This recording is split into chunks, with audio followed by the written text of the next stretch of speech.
Sports Radio 560 WQAM Miami Fort Lauderdale presents The Neil Rogers Show. Right. To talk to Neil, call 567-0560, toll free for Dade and Broward, or pound 560 on your cell phone. The opinions of Neil, his guests, callers, or anyone else on the show do not necessarily reflect those of WQAM, Beasley Reed Acquisitions, or the Beasley Broadcast. Okay. Now, Neil Rogers on Sports Radio 560 QAM. It's Friday, you bastard. Where is Nelson?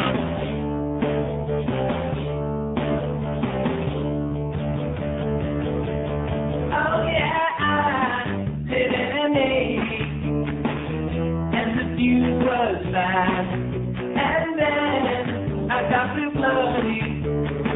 I think I lost my hand. I think I lost my hand. Boy. I think I lost my hand. Oh geez, in the trees, I think I see my hand. It does belong to me. I recognize the time. Oh God, I lost my hand. I just blew off my hand.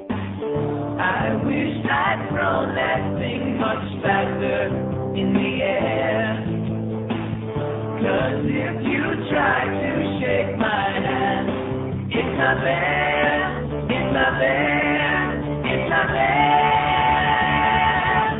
So please, just remember, when something goes kerflam, you might be dismembered and maybe lose your hand. I think I lost my hand. I think I lost my hand. Step up my bloody hand. 702-560 WQM. Happy Friday, everybody. Here's Tommy just handed me the ESPN magazine. This is unbelievable. Thank you, Geldy. This is Geldy's copy, by the way. And it says, for better or worse on the cover, and it's got a picture of Mike Ditka in a tuxedo, and he's getting married in this picture to Ricky Waters, who's dressed up in a lovely bridal outfit, and a nice wedding gown, and God. Hey, listen, that's the way it goes. Everybody wants to be Dennis Rodman, huh? And why, I don't know. Yes, I'm aware of the fact that we have a little contretemps going on again. Now, am I going to waste my time responding to this? Yes. Of course. I mean, it's the middle of the summertime. It's Death Valley days, baby. You bet your sweet ass I'm going to respond. Seems that because of their desperately declining ratings, the morning show on Zeta, they're desperate. First, they try to suck in with that attack on the psychics. They attack our good friend Phil Griffin, who's making more money in a week than both of those bozos put together in a year. And then this morning, because we had the audacity to tell it like it is on the show about them yesterday, they're attacking me, which I get several spy reports in the building about. Now, this is the same Ron Brewer that had the audacity, the chutzpah, to attack our close personal friend Phil Griffin for her lack of integrity, for selling out and doing that psychic stuff. And he's questioning her credibility, and he comes on this morning. Again, according to reports, we'll get spy reports, I'm sure, from the audience, but I'll just quote the things I've been told here this morning, because I don't listen to that show. I don't listen to either one of those shows. But Ron Brewer, who's so much better than all the rest of us put together, so much holier than thou, comes on and lies through his teeth about everything this morning. We've got a consultant on this show. Do we have a consultant on this show? No. Does anybody tell us how to do the phones? No. What to say? No. Even after the FCC fine? No. No. Or a lid's fine? Pending? No. Do we screen the calls heavily here? No. Where are you calling from? Hold on, turn the radio down. That's it. Are they putting those calls live on the air over there? No. So that whole part is a lie. But you see, one thing, and the most ironic part of it is, these goody two-shoes are so much holier than the rest of us. On what's supposed to be like, an alternative radio station, whatever it is, classic crock, whatever they're calling it this week. The Survivor to She. After they butchered that up. Nice go on Queer Channel. See, that's why they're so desperate over there. Everybody in the market, especially the people within the business, they turn on this show, and they've been doing it for 20 years. When the ratings come out, not every book, but every month now that we get rated every month with these trends, every month they tune in and say, oh, how did we do? How did they do? How did everybody else do? Because they know that they get the honest figures here. Whether they're good for us or bad, they get the honest figures. Anybody who would go on the air and lie about ratings is a desperado and a scumbag. and has no scruples whatsoever, and should certainly not be pointing the finger at Schmo Griffin or anybody else about selling out and having no integrity. Right, Ron Brewer? Huh? Asshole. Did Dr. Laura come anywhere close to this show in his book? No. I have all the ratings right in front of me here. As a matter of fact, let's start out with a morning show on Zeta, where we used to do, back the year that I was on there, and save them from playing polka music right now, which is what they would be doing if we wouldn't have saved the dying station back then in that format. We always had double digits in then 2554. Have they ever had on that morning show double digits? No. And they'll say, well, we're up against Howard. Let me tell you something. We didn't have Howard back then, but we had about a half a dozen shows in the morning that were well established, that were ass kickers. Tanner was on Y100. Sonny Fox was on She. There was Budell. There were all kinds of these people who were doing, and Ranieri on AM. Were Herman and McBean on at the time? Herman and McBean were on GTR, and we kicked all their asses with double-digit shares. So you can go on and make up stories. We got a consultant here. No, this isn't the company that hired Walter Sabo. I hate to break the news to you, Paul and Ron. We don't have no Walter Sabos running around here playing all those old crappy jingles. Super Talk Radio. Yeah. Desperate. And I'd be desperate, too, if I saw those ratings keep dropping and dropping and dropping like a rock. Month to month, book to book. Anybody have an up or a down book, but they're dropping like a rock. And to show you the living proof of that, Ron and Paul, in this last book, Men 2554, which is our target demo here on QAM, and is also their target demo on Zeta, guess who beat him out in the morning? Not just Howard. Was Zeta number 2? No. And even Defoe said, we were in there taking a leak this morning, and he said, well, we were talking about this incident. And Defoe says, even the worst team beat them in Men 2554. That's the ultimate slap in the puss on an AM station, on a narrowcasting station that narrowcasts strictly to sports nerds 20 hours a day. They had a 5.9 share in Men 2554, and Castronovo and Ron Brewer, the holier than all the rest of us Ron Brewer, had a 5.8. Oh, my God. Just edged them out. I'd be ashamed. I'd be embarrassed. Now, we only had a 10.8 share in that same demographic on this show between 10 and 2, but I must be making that up. And what did ING have during that day part? They had a 4.4, most of which was Rush Limbaugh, by the way, because we checked on it noon to 3. Dr. Laura had like 2 shares. We got a 10.8. They had 2 shares. So did Dr. Laura, was she even in the running here? No. But just keep making stuff up because you're desperate. Dropping like a rock. Dropping from the fall book from a 7.1 in Men to a 5.8. Dropping precipitously, continuously. And I think that when more and more listeners out there realize, and like a couple of people pointed out very much on target yesterday, when you're listening to a station like that, to Zeta, that kind of music. No, not everybody is a pot smoker. Not everybody is sitting there getting drunk. But the fact is that most of the people who listen to that kind of music are not interested in having a sermon. That should have gone out with Paxson, that business. That sermon business, being preached to and holier than thou and goody two-shoes. That's not what that crowd is interested in hearing. Maybe that's why those numbers are going in the toilet. Right, Ron? You think that could be it? The fact that you're so much better than everybody else? Just like the thing about the school teachers and the thing about kissing Mayor Pinellas' ass. And by the way, it's interesting to note, since I'm old and finished and washed up and making more money a year than the two of them put together, guaranteed. Old and washed up. Did they have any impact on that last penny tax election in this town? No. No. I thought it was this show was the one that helped to, bury that thing. Last what everybody told me. So you guys can continue living in la-la land there. You ought to be kissing my ass, although neither one of you are my type. Okay, and omelet's getting too old. I'm not interested. I don't listen to your show. And I don't wish any ill to them, okay? Castronovo is a rip-off artist, and basically, he obviously now has been relegated to the role of like he's the sidekick. I thought it was supposed to be his show.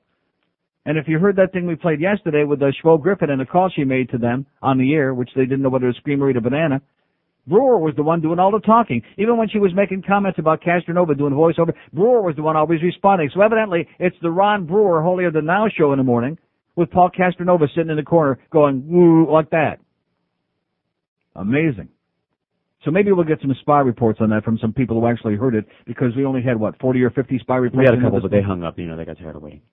Well, they'll have to wait. Good things wait to those who... Squirt. Good things come. How does that go? Good things wait for those who come. Something like that.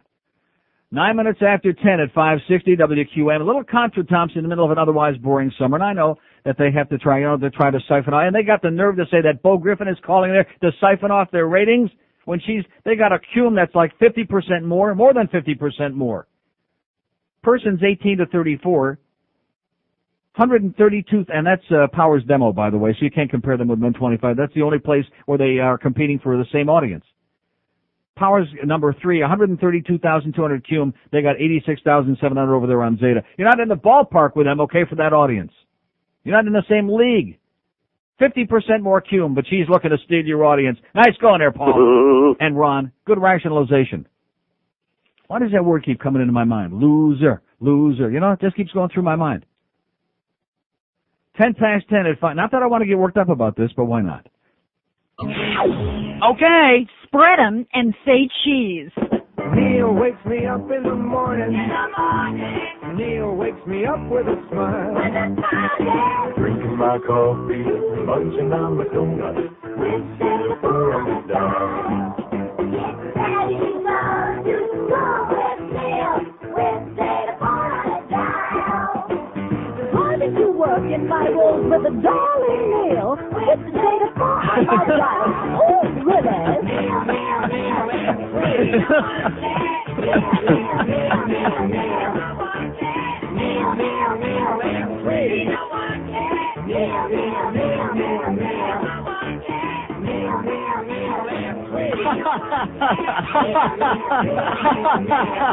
I just thought I'd make it into that. 10:15 at 560 WQAM. Those were the days. That's when we had a great morning show on that station as opposed to the swirl they got now. As opposed to having some guy who thinks that he's a real broadcaster sitting there intoning during the entire program and talking down to the audience.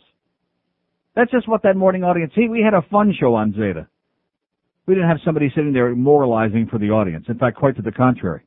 We used to sit around and smoke dope. That's why we had so much food in the morning. Everybody on that show was smoking dope, including John Ford. Oh, speaking of John Ford, by the way, talk about how desperate Queer Channel is.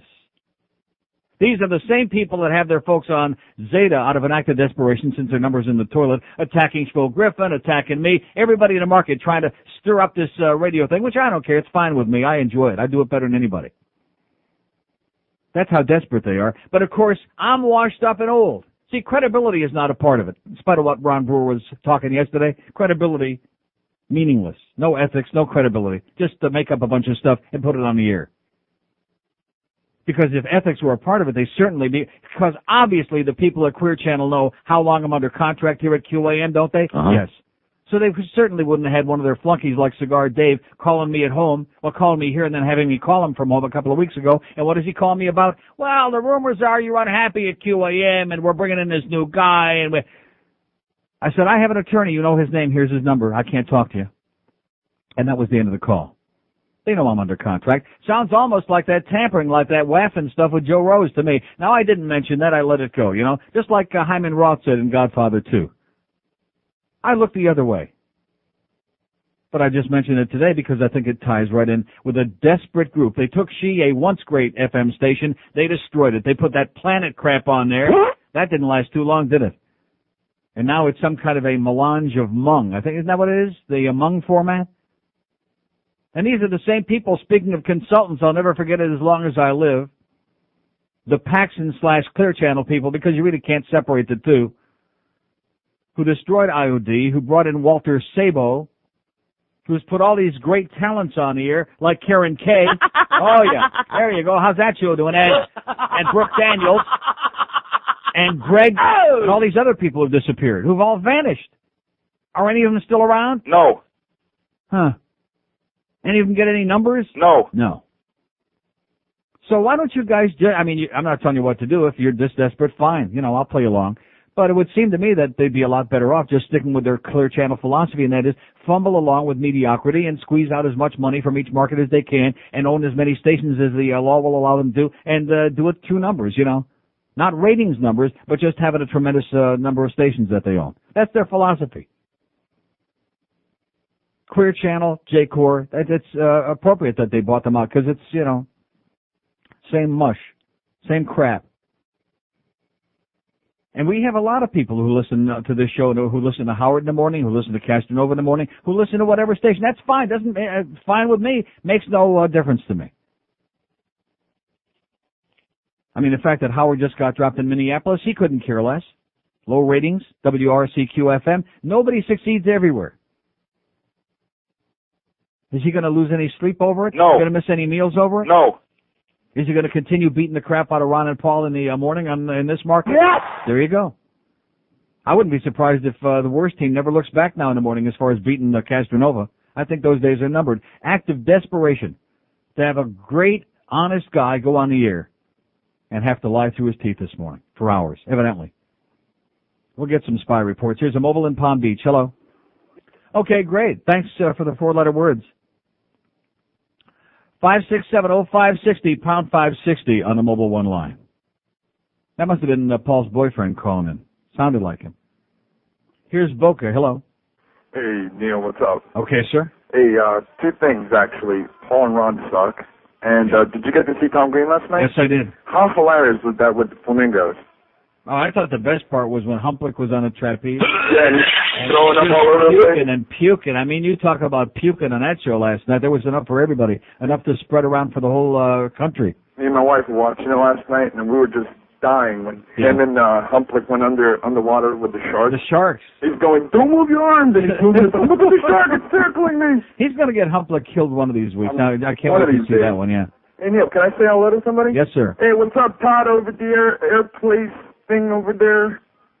Okay. All right, man. That's the air place thing. Okay.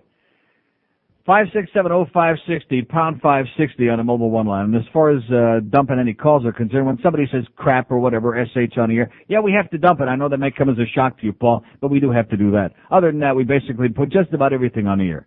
Although our consultants tell us, you know those consultants that they're lying about?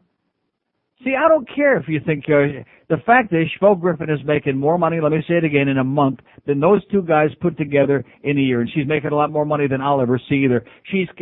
So whether you like her or don't like her, I don't listen to their show. It's not for me. It's teeny bopper. It's 18 to 34. Julios. Ethnics. But that doesn't mean that they're unsuccessful. They're kicking ass. Here's a mobile in Fort Lauderdale. Hello. Oh, Neil? Yes, sir.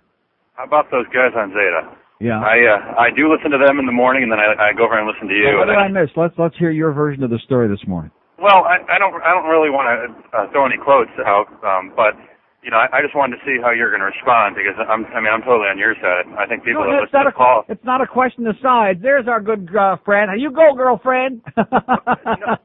There she is. But I know it's not. She just threw 50,000 cash in here and said, "Thanks a lot, Neil." Yeah, I know it's not a question of size, but I thought you know what? It's a question of the truth. That's all, of integrity. If you're going to come on here and say something or talk about ratings or talk about who's got a consultant, don't just make up a bunch of crap because you're desperate. Just tell the audience the truth. So then let's talk truth here, because you know, like when a prisoner turns to like a murderer turns to religion, and they're like goody two shoes all of a sudden. Okay, that's great. Like I'm going to put that on the air. Well, maybe it's true. I don't know. And the fact that I don't know, and it's, I'm not interested in their sex lives, okay, and their relations with their wives. I don't know anything about that. If you want to play that game, do it with somebody else. Now, see, I could have let that go, but I'm not going to let that kind of crap go on the air. Very sad. See, I hate to break the news to you, but whether it's their show or this show or Schvo Griffin, it's a radio show. It's a radio show, that's all. That's what we're talking about. We're not talking about are they wonderful human beings, their personal lives. I don't know from that, and I don't care about that.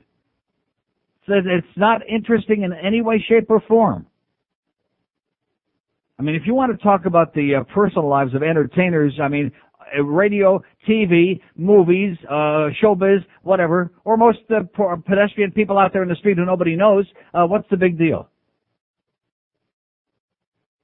Most people could be judged to be scumbags depending on how you wanted to paint the picture. Here's Miami. Hello. Hey, Neil. Yes, sir. How big do you like the sausage? Okay. Thank you. Thanks, Ron. Here's a mobile in Pembroke Pines. Hello. Hey, Neil. Yes, sir. Hey, I was listening this morning to Zeta. Yeah. And Paul was saying he ran into you at the Sawgrass Mills last night? No, he did not. I wasn't anywhere near the Sawgrass Mills. Yeah, said that you were like, oh, yeah, it's just a show, you know, everything like that. Just want to see if that was wait true. a minute, he said this on the air? Yeah. I wasn't at the Sawgrass Mills. I haven't seen Castronovo since I saw him at a hockey game about 3 or 4 years ago. I didn't see him. He actually said this on the air? Yeah, this morning. Oh, my God, an act of desperation, sir, another lie. Thank God that they're ethical and honest over there, and Phil Griffin is such a, whatever she is. All right, thanks a lot, Neil. Thanks for the good news. Another lie. There we go. It's the lie show in the morning. Nice going, Paul. At the Sawgrass. Unbelievable. Fort Lauderdale, hello. Yeah, Neil. Yes, sir. Yeah, spy report from this morning. Yes. Castronovo talked. You don't have to whisper. Nobody's listening. He talked about you his whole show. He did say that he saw you at the Sawgrass. Why would he make up a story like that? And he said that you were groveling, telling him, oh, it's just a show, don't take it seriously, and all of that. Let me say it again. My hand to the sky. I haven't seen that man in years. Oh, I believe you. Anyways, he also said that you got the hots for omelet. Yeah, that was in the past. He was okay. that part of it was true. And he said that you begged Zeta to replace Kimba. To put you on at midday. Oh, yeah, right. I begged Zeta. I never begged Zeta for anything. I'd never talked to anybody from Zeta. There we go, another one. Another lie. Man, I'm going to start tallying these up. What it all boils down to, Castronovo's not funny. He only down tries to belittle people. It boils down and to he's not professional jealousy is what it boils down to. That's the problem. Professional jealousy, desperation. Well, he thinks that you're washed up, but yeah. A lot of other people don't think that. Okay, have a great day, pal. You too. Yeah, that's why we're sitting here kicking ass. I got all these numbers in front of me here, including the most important ones, which are the ones on the checks I get twice a month. But I'm old and washed up, and he's kicking ass, baby. Even beaten by the worst team. Even Defo admits that's the height. That's the biggest slap in the face. Getting beaten by the worst team in their target demo. No wonder he's so desperate. Just keep making it up. I mean, I could sit here and say, I ran into Paul yesterday afternoon at the Shell station over there on the corner of University and Broward, and he was just sucking up heavy duty and apologizing about all those things he said about Bo. Anybody can go on here and just make up a bunch of crap, but again, when your credibility doesn't mean anything, then it's another story. Then it's a case for Shylock Holmes. Friday, you bastard. All right.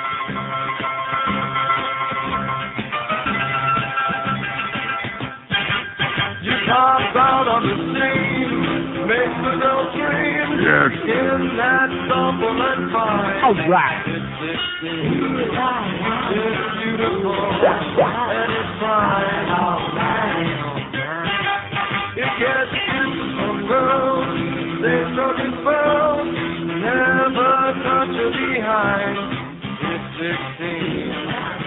It's beautiful. And it's fine. Oh, we got a spot report coming up. Hang on to your seats. It goes crazy when it's past. When it's bigger, it's better, yeah. It filled my hand, it touched my chest. Squirt. Ooh, when it blew, it ruined my vest. It came out of my jeans and into my life. Oh, how it makes me feel fine. It's 16. Hey, good day, buddy. So beautiful, and it's mine. 1031 at 550 WQM. So the clock keeps thickening in active desperation. Now we have this on 100%, on 6,000% valid authority. How long ago was this? 2 weeks ago? Less than 1 week. Oh, that was after the ratings came out, so it's about a week and a half ago. Right after the ratings came out, one of our sales holes here at WQM who used to work with Castronovo got a frantic call from Paul. Begging and pleading. Now, where did he think they were going to put him? What station were they going to put him on? On Power? I think when he said here, he meant here. And where would they put him? In the morning? I hate to break the news to him. The morning show beat him out. But nevertheless, Castronovo wanted our sales guy to intercede and go to Greg Reed, begging to be brought over here because I guess when he saw those bad numbers, he realized the jig is up. Was it Schroll Griffin? Was that the jig that was up? Yeah, up over him by about 50,000 in Cume in that 18 to 34.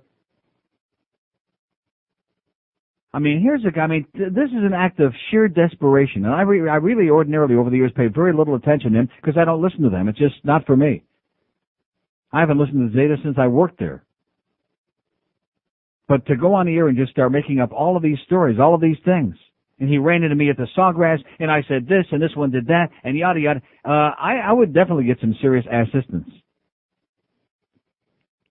And maybe instead of that, maybe you ought to take a look at that sidekick there, that pedantic Ron Brewer. Maybe that's the weak chink in the armor. Maybe the audience, like I said before, isn't interested in being lectured to. And maybe people who listen to the music on Zeta aren't interested in having somebody who's a political hack for the local establishment and Mayor Pinga. Maybe that might be part of it. Huh? Just start taking a look at that. Is there any chance he's coming over here? No. No. I mean, you know, we have the all sports format the other 20 hours a day. Now, if we were going to break that up in any other way, my suggestion would be, of course, not that it's ever going to happen, somebody we used to work with at night. Are you? Yeah, Phil Henry, simulcast his show from KFI from 9 to midnight and stick Eddie Kaplan on there midnight till 5 in the morning when the compulsive gamblers are still awake and you can't do too much harm. That's the way it is. That's the way it is. We've got a desperate man over there. And again, you know, see, I don't know anybody at Clear Channel that doesn't want out. I mean, we got our problems over here. Believe me, I'm always the first one to tell you that. But at least we don't have any assassins running around like Pete Bolger and John Ford. Evil people. And funny, because I mentioned this just the other day. It's an evil, sick, twisted outfit. Just ask anybody who ever worked for David Ross, even before they owned the Paxson stations. They'll tell you. And by the way, Cigar Dave, don't call me anymore at home or anyplace else because, no, I'm under contract here, which you guys already know, because next time it will be taken up seriously. It'll be tampering. I might even have to go tell Greg. I don't want him to find out. He'd be upset. 567-0560, pound 560 on the mobile one line. Nice article by Barry Jackass. It goes to show you even that little pudwhacker, speaking of Greg Reed, can finally write a column that makes some sense. Oh! Long overdue for the recognition, too, by the way, the Mad Dog. Getting a nice piece like this in this Herald this morning. Only in the Banana Republic, baby. Only in Miami. That's right. Would it take a Barry Jackass about 100 years to finally get around to writing a great article about the Mad Dog? And it is great. Got a picture there. It looks like he's about to swallow the microphone there, but nevertheless, wonder what he's talking about on that show. Caca, poop, pissin'. What else? What am I missing? Yeah.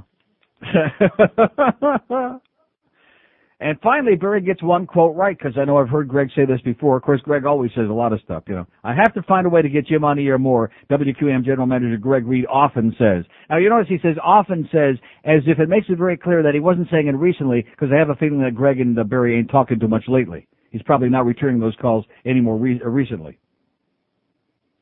And he's got a whole bunch of Mandish's expressions, just driving around with my windows down, never better. The Green Lizard, the Michigan stuff. And he's got a thing about Zimfer cracking up.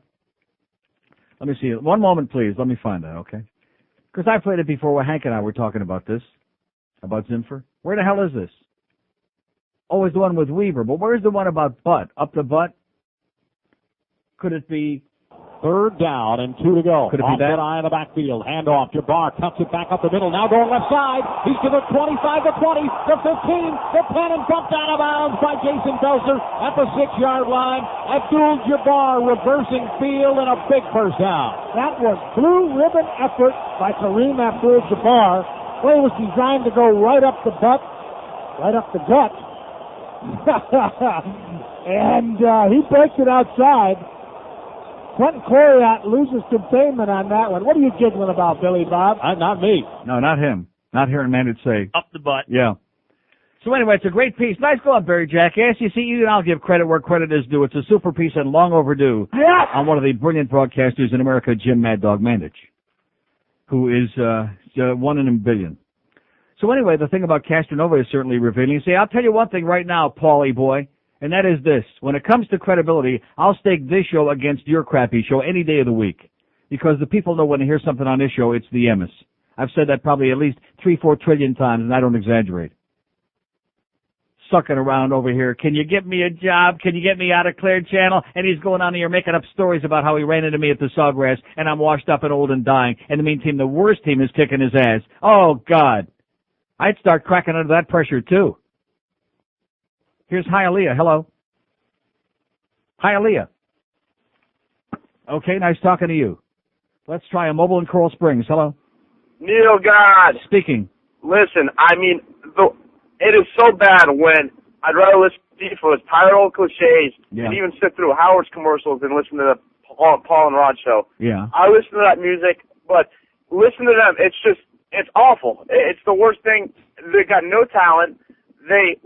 Everything they do is bald and tired. It's just. And stolen, yeah. Exactly. I mean, it's painful. I mean, I'm driving to work in the morning, trying to get ready for my day. If I happen to accidentally hit 94.9, it hurts. I mean, it's worse than a root canal. Nightmare. Okay, pal. But anyways, I want to thank you for getting me through the day, and keep up the good work. And have a great life. You got it, buddy. Okay, see ya. 5670560, pound 560. So I guess we pretty much got it covered. I don't think there was probably any more other. Well, there could have been any more lies that were put on there this morning. Lying about the ratings, lying about running into me at the goddamn Sawgrass, lying about consulting on the show. I mean, what? What else? What did I miss? Oh, the consultant. Yeah, the consultant. That's my favorite part. Yeah, washed up and old with a 10.8 share in men. What do they got? A 5.8. On it. And keep in mind, by the way, also I'm desperately want back on FM. Well, you know something I've said many times right here on the air. I would love to be on FM with a signal that you don't hear, like that on the AM. AM sucks. Which is what makes it even more embarrassing, doesn't it, Paul?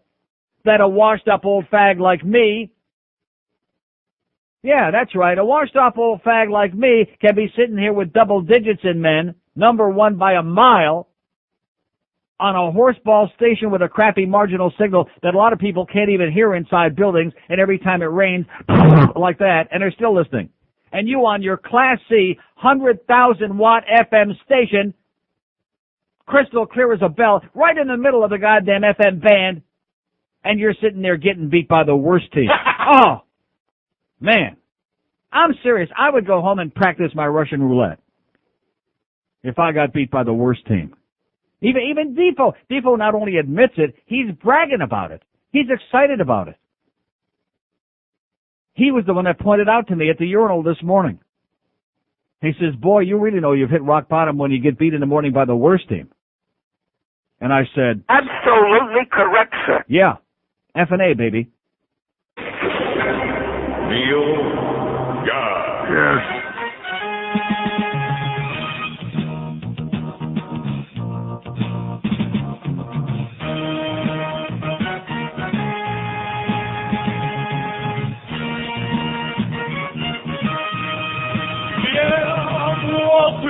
In a black sedan, I want to hop inside my company car. I got the ticker, the tax, and each side of my hand. I'm gonna make you a radio star. I'm Walter Sabo, baby.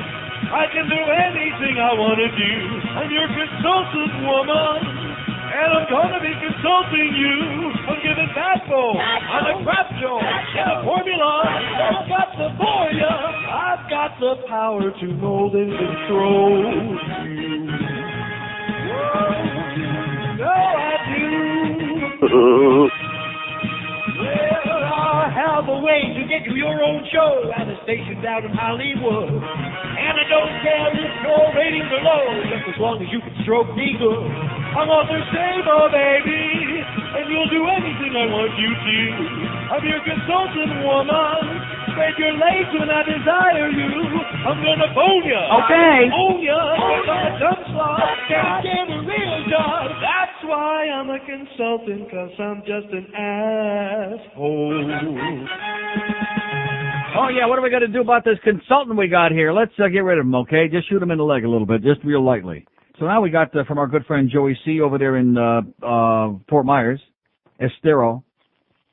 We got the real numbers from over there because they got the real breakdown, okay, from 6 to 10 and 10 to 2 as opposed to 10 to 3, and Hank who's on from 2 to 4 over there. Morning, Joey's got a 4.3 share, men 25.54, which is tied for number 4 in the market. Nice going, Joey. Oh! And we're doing better than we thought. We have a 2.7, which isn't exactly a gigantic number, but nevertheless, not all that bad. 2.7, and the humper from 2 to 4, well, he's got a 1.2. But, you know, on that station, that's still not a bad number. So we're actually putting this damn station over there, this phantom non-existent station in Fort Myers, on the map, which makes me feel a lot better. I mean, you know, 2.0, you feel unclean. And then you take a look at these numbers, and you see that Howard in the morning over there, you want to hear what Howard's got in the morning in Fort Myers? A 26-point share in men 25-54. And you heard about it here on this show because I don't lie about the numbers. You know, Howard doesn't need my help, okay? He's making millions and millions and millions. But when I get numbers like this, I tell him honestly, okay? I don't make up stories. Oh, they're so bad and old and tired. They're getting beat by Dr. Laura. And isn't it interesting, by the way, that Dr. Laura happens to be an INZ, which is a queer channel station. So they have to lie about their numbers over there because that's how bad they are. They have to have their hack on the FM show in the morning lying about how great Dr. Laura is doing. You should only live so long. Here's Miami. Hello. Neil? Yes, sir. You missed a statement. I was driving to work at 7 o'clock in the morning, and I heard them on, and they said that the reason hate crimes have gone up 50% in Broward County was because of that racist Neil Rogers on this all-sports station. Yeah. So, I mean, it's amazing. It is. Okay, thanks for the good news. Thank you. That's right, I did it. Just like I stole that freight train when I was a little kid, and I apologized for that yesterday. I'm going to apologize today for being responsible for all the hate crimes going up all over America, not just here, even in places where they never heard of me. 567-0560. We got 600 or 700 open lines here all of a sudden. 567-0560 and pound 560 on the mobile one line. Here's a mobile in Boca. Hello. How you doing today, Neil? Okay, sir. You know, I didn't mind him lying so much about Dr. Laura beating you on 10-2, but what angered me is when he was making fun of your sexual orientation. Oh, really? You know, we're getting more and more of this as it goes along, yeah. Well, why he would do that? What was he saying about that? He just said he made a joke about it. He didn't really say about you being homosexual, but he made inferences toward the fact that he was very straight and that. Oh, my God, I'm going to listen to him because I always wanted to hear a guy who was very straight. Well, you know, he always judges those, like, wet T-shirt contests down in Fort Lauderdale. You know, he does. See, I know it may come as a great shock to him, okay? But people listen to programs on the radio because they like them, because they're entertained by them, they're amused by them, they're pissed off by them, whatever it is, not because they care about who the host is diddling or anything like that. We don't care how macho Paul is or Ron Brewer or how many broads they've screwed. It doesn't make any difference to anybody. It has nothing to do with the entertainment value of that show. And I think the proof over the last 23 years that I've been out of the closet ought to show this guy something. But again, he's a slow learner, you know. Dr. Laura didn't come close to you in ratings. Dr. Laura had 2 shares, sir, between 10 and noon. 2 shares. We had a 10.8 share in men 25-54. Why would he come up with that? Because he just, for the same reason he would come on here and say he ran into me at the Sawgrass last night. Is there anybody in their right mind who believes that? No. I haven't been to the Sawgrass in months, and I haven't seen him in years. I don't know why the tirade this morning. I just don't understand it. Because they're desperate, sir. Now you understand it because they're getting a lot of play out of it, which I don't mind. You know, they need the help. Okay, Neil, thanks for your time. And have a great day. And thanks for more good news as it just continues on and on and on and on. Glad we could supply some good material, and now we're making use of it, too, okay? Good. Kill a desperate day. What are you doing in there today? Oh, apparently they mentioned my name and that I sold out a long time ago. I'm just wondering what I sold out. Sell out little spick. Oh, you think that's it? I have no idea. What now? You're trying to analyze it. I just don't understand You're so goddamn uptight and sensitive. You're from something. You consider the source. They're lashing out and all. Next, it'll be Joe Costello sold out because I gave him my Dolphin tickets, and he's got something to do with the show a little bit. Then they'll be attacking JP. That'll be next. They don't even know who the hell he is. 567-0560, pound 560 on the mobile one line. So now we got all these strikes against me. You know something? See, what they don't understand is this makes it more miraculous. This old fag, he's old, he's washed up, he's on a crappy AM station that Castronovo desperately wants to work on. He's on AM, and he's still got those numbers and making all that money. You know something? I must have a rabbit's foot stuck deep in my rectum. That's why I make sure that nothing else goes in there, Paul. Because I want to make sure that the 4-leaf clovers and the rabbit's foot that come my way all can fit deep inside my rectum. Because, man, they sure come in handy. When you get old and washed up and tired, you got no material, no audience left, no numbers, no following, no clout, no credibility. I'm ready to cry. And you got this consultant somewhere, and I'd like to know who the hell it is, who's just holding a gun to your head, making sure that you can't do what you want on the air. Boy, I'm telling you. You either have to come to the conclusion that he's desperate or he's an asshole. One or maybe both. Here's a lady in Miami. Hello. Hello, Neil. Yes, ma'am. How are you? Great. I wanted to know if you support the NRA. No, I don't. What about pot? What about pot? Are you against it or for it? For it. I'm all for it, man. Pot and pans. 5670560, pound 560 on a mobile one line. Tragic. Here's a mobile in Kendall. Hello. Neil, how you doing, buddy? Never call up 20 questions, George. Yes, sir. Hey, Neil. Yeah, I was listening to that crap this morning as well, and it really infuriated me. I mean, you know when I realized they were lying? When they started talking about that, you know, when the callers were calling in your show, that George was telling them what to say, saying, "Oh no, listen." When they said that they were screening the calls. Yeah, not just screening, but actually telling us what to say, because if you say this, it'll sound better. It will give you more ammunition, or basically setting up the calls. That have me confused with Mr. Ego, sir. I want to tell you again, and we've told you this before. There is no other talk show in America, bar none. There is no talk show in America that screens less than we do, and you know that because you just called in. Where are you calling from? Turn down a radio. Hold on. That's it. That's the extent of Exactly. That's what's so great about your show, Neil. Never. What do you want to talk about? Are you foe? Are you a friend? We don't give a crap, okay? That's what makes it spontaneous and exciting and whatever. That's when I realized they were lying, because, and then, because I called them, and then I didn't get on the air. But and by the way, these are the same people that couldn't talk to Richard Friedman and that were hanging up on people that were against the petty sales tax when they were sucking the mayor's ass a couple of weeks ago? Exactly. That were manipulating the calls? Unbelievable. Now listen, unconscionable. And then they hung up on me when I asked whoever it was I was talking to, saying, well, you're saying he's behind Dr. Laura, but then I asked them, how do their numbers compare to Howard? But then, I just heard a big click after that. I'll tell you how their numbers compare to Howard. Men 25-54 in the morning. Howard had a 12.1, and they had a 5.8. He had more than double their numbers. Whoa. How do you like that? And have a great day, sir. 5670560. Pound 560 on a mobile one line. You want numbers? I got them right here in black and white and purple right in front of me. We don't lie about ratings. And if this was any kind of a real market, if we have anybody here that wrote about TV and radio intelligently, which we don't, these would have been in the paper a long time ago. But we have to wait for Tom Jicha to come back from the West Coast. Horse and buggy media, baby. Horse and buggy town. And anybody who has looked in those numbers when Tom finally does get around, and of course the Herald, they don't have anybody even know from numbers. The only numbers they know are the gamblers out there in the goddamn streets in whatever part of town they're doing it. Carlos from The Godfather. Carlo, whatever the hell his name was. 5670560, pound 560 on the mobile one line. You can look them up in the newspaper. They're exactly what I give you here on the air, exactly whether they're good, bad, or indifferent. And anybody that would go on the air and lie about ratings, man, is so desperate that they were probably calling up one of their ex-co-worker salespeople and begging for a job over here. I mean, now that we find that out, it is so unbelievable. It is so shocking. And you know what, Paul? They're still not going to hire you here. Isn't it amazing, all the different Clear Channel people that we keep hearing just desperate to bail out of there? Look at all the people that came over here. Even Fat Boy. And they said, okay, we'll pack you a sandwich. You said, okay, all right. He said, how about 2 sandwiches? It's a long trip. 1 for the road. Here's a mobile in Miami. Hello. Neil, God. Yes, sir. I just wanted to send a message to them guys over there to play something. Yeah, just play something, right. Could you do the shameless request on that? Okay, you got it, sir.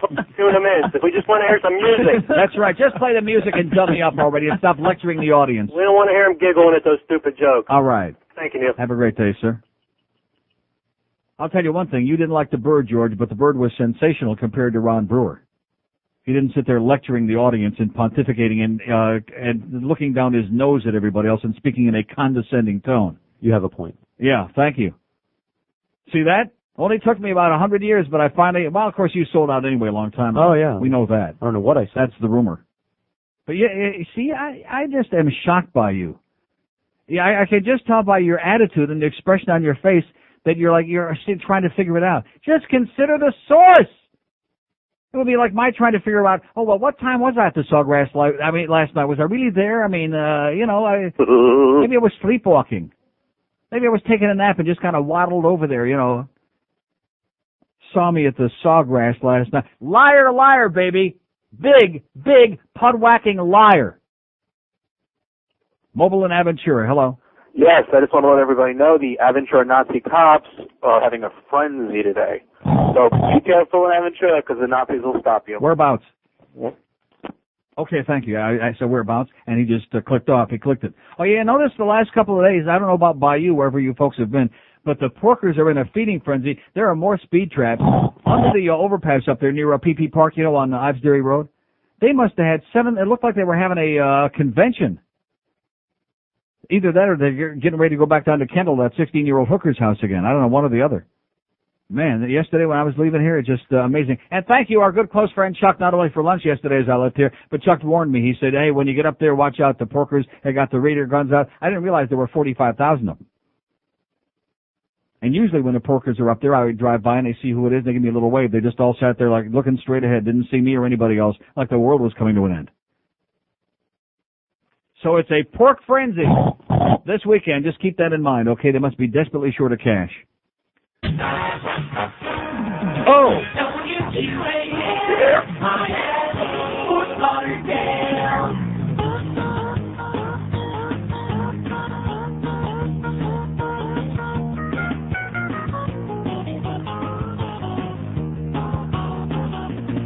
Well, she got the blessing name and she put up with it one night stand now.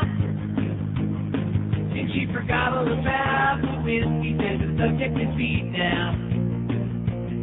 And now she's in New York City 'cause Hillary wants her own Senate seat now.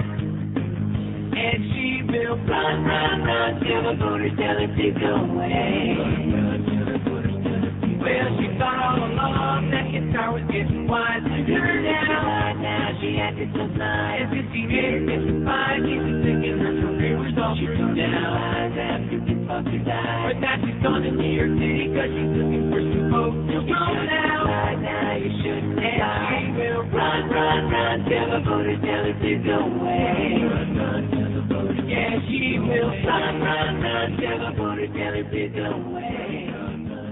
Like I said, it's 11:02 at 560 WQM. There's Fat Boy who left the Clear Channel, said they're all a bunch of mumsers and they should only rot. 567-0560, pound 560 on the AT&T wireless line. So listen, I was shopping yesterday I was at Burger King. Yeah, I was at Burger King with my 4 boyfriends, and we ran into Paul and his boyfriend. I mean, let's just start making up crazy stories. And George was there with his lesbian girlfriend. And there was Joe Costello with his transvestite boyfriend. And there was Ron Brewer with some transsexual with this wild hairdo. Yeah. 567-0560. Hey, listen, when you're under that much pressure and stress, I guess you start to crack. You start to hallucinate a lot. That must be the reason. 567-0560, pound 560 on the AT&T wireless line. Here's a mobile in Hollywood. Hello. Neil. Yes, sir. Hey, you know what? More Castronovo crap. This morning, not only did they say that you tell the callers what to do, but also they said that on the penny tax that you told George told everybody to agree with you to make it easier. Oh yeah, we always do that, right? And let me ask you this. In other words, if George had to twist the input we had here, it's amazing what a coincidence it was that the vote came out 68 to 32% against, huh?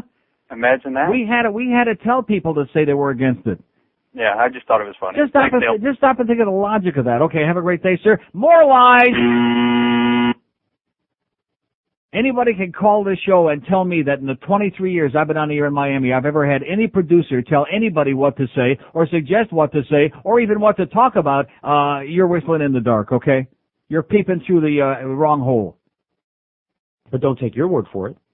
Yeah. 567-0560. Well, no, you take the word of anybody that ever called the show.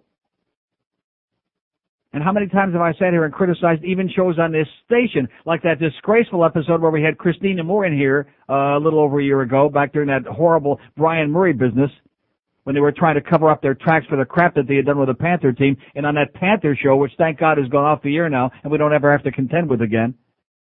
Nobody went crazier than I did about that. Screening the calls so only the sucklings would hopefully get on the air and keep out the tough questions, which makes it pointless to even have that show on. As I said then, and I'll say it again now. God. I mean, you know, there are people in this market, there are good people on the air, there are bad people, there's some people with a little bit of talent, some people who aren't so good. But I mean, you are what you are. But just to be so desperate as to flail out with a bunch of lies and hysteria to try to whip up a bunch of frenzy as if this is going to get them some audience now and resurrect that flailing, dying show that's dropping. You can just hear the sounds of it dropping down the ladder, rung by rung. 5670560, pound 560 on the AT&T wireless line. Here's a payphone in Boca. Hello. Hey. Yes, sir. Along those lines of you guys telling the callers what to say, all of a sudden next they get a call from a gentleman that allegedly works in an adult store. Where he worked what? Or an adult movie theater, so they could take jabs at you and everything. Uh-huh. And it was just set up right on the tail of them telling what to do. You could tell he didn't work there. Uh-huh. So they're bringing that up again. Oh, it's funny because I just saw Paul here last night at 1. Yeah, I just thought they're bringing that crap up again. So. In fact, he had an omelet in his lap. Take care, Neil. Okay, thanks. Looked like an omelet.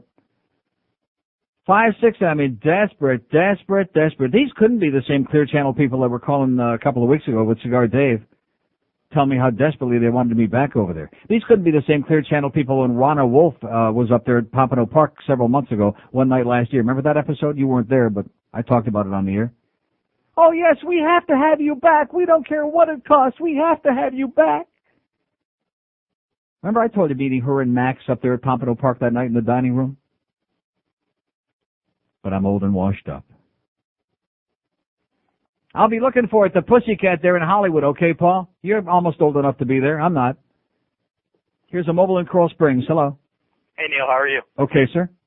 Next thing you know, Paul's going to be telling everyone he saw you at Wolfie's stealing Sweet and Low. Yeah, well, that was right after I stole the freight train. I was under a lot of stress. Hey, well, a couple things. One, what's the deal with the announcer for the Panthers this year? Was that announced yet? The Jigs is up. Jigs really? McDonald, yeah. Aye. Let me give you 2 words. Old hack, but a big improvement over what we had. So you want to look on the bright side or the dark side. The good news is he's a lot better, a million times better than Christina, but we could have done better. That's true. As long as he doesn't say my brother all the time. No, he ain't going to say that. And he's a good guy, too, so let's hope for the best. That's good. Hey, one thing to think of, remember back during the Stanley Cup playoffs, last time the Panthers finally made it, Omelet's lucky butt was named by Paul, so maybe he's a closet. Yeah, I think he's the one that's into Omelet. That's the only reason he keeps him around. I think it's that rectum that does it. Anyways, can I call someone a douchebag? Sure, go ahead. Tom Braga, you're still a Swiss cheese goalie douchebag. Okay. Thanks a lot. Have a great day, sir. 5670560, pound 560 on the AT&T wireless line. It's 11:08 at QAM. On your honest until it hurts station, QAM. Nobody on this station would ever lie unless it was how much money they wanted to track or how much they really lost. I lost $31 at Pompano Park Wednesday. Oh!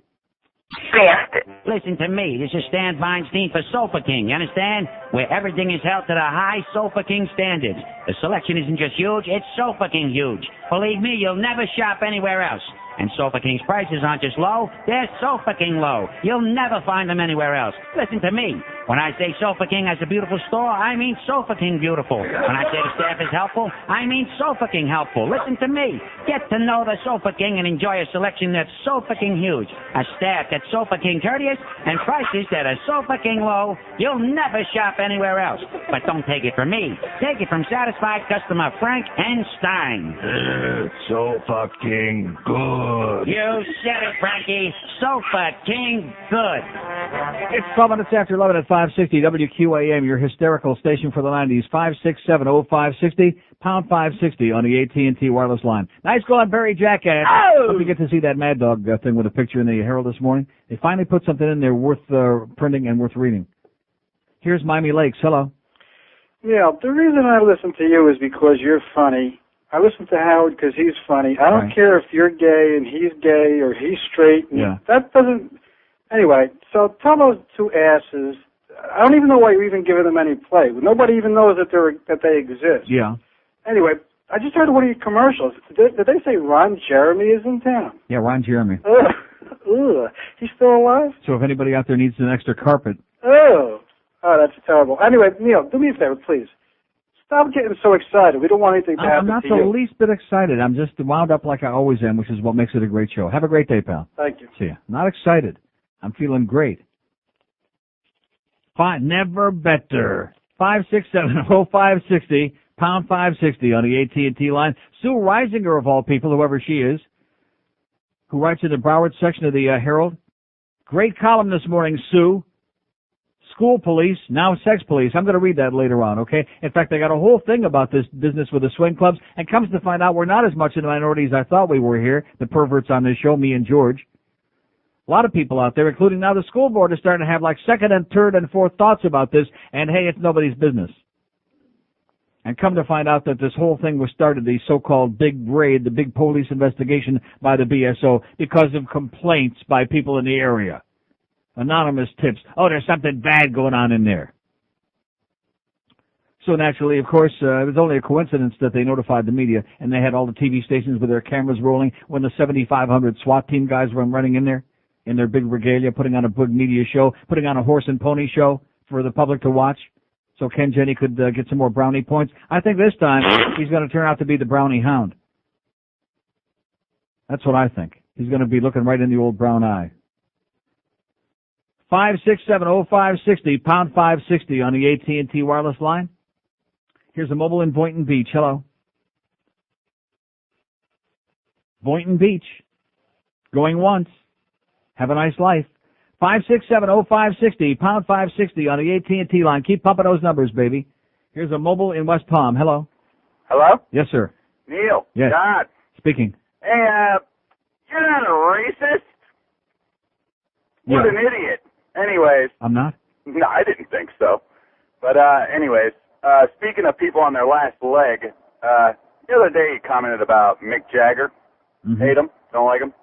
Who commented? You. Oh, I didn't say I hate him. I said that he's washed up and old, and who wants to go see them anymore? I saw him for the first time at the No Security Tour, which is an all-arena tour down at the Panther Arena. Right. Super Show?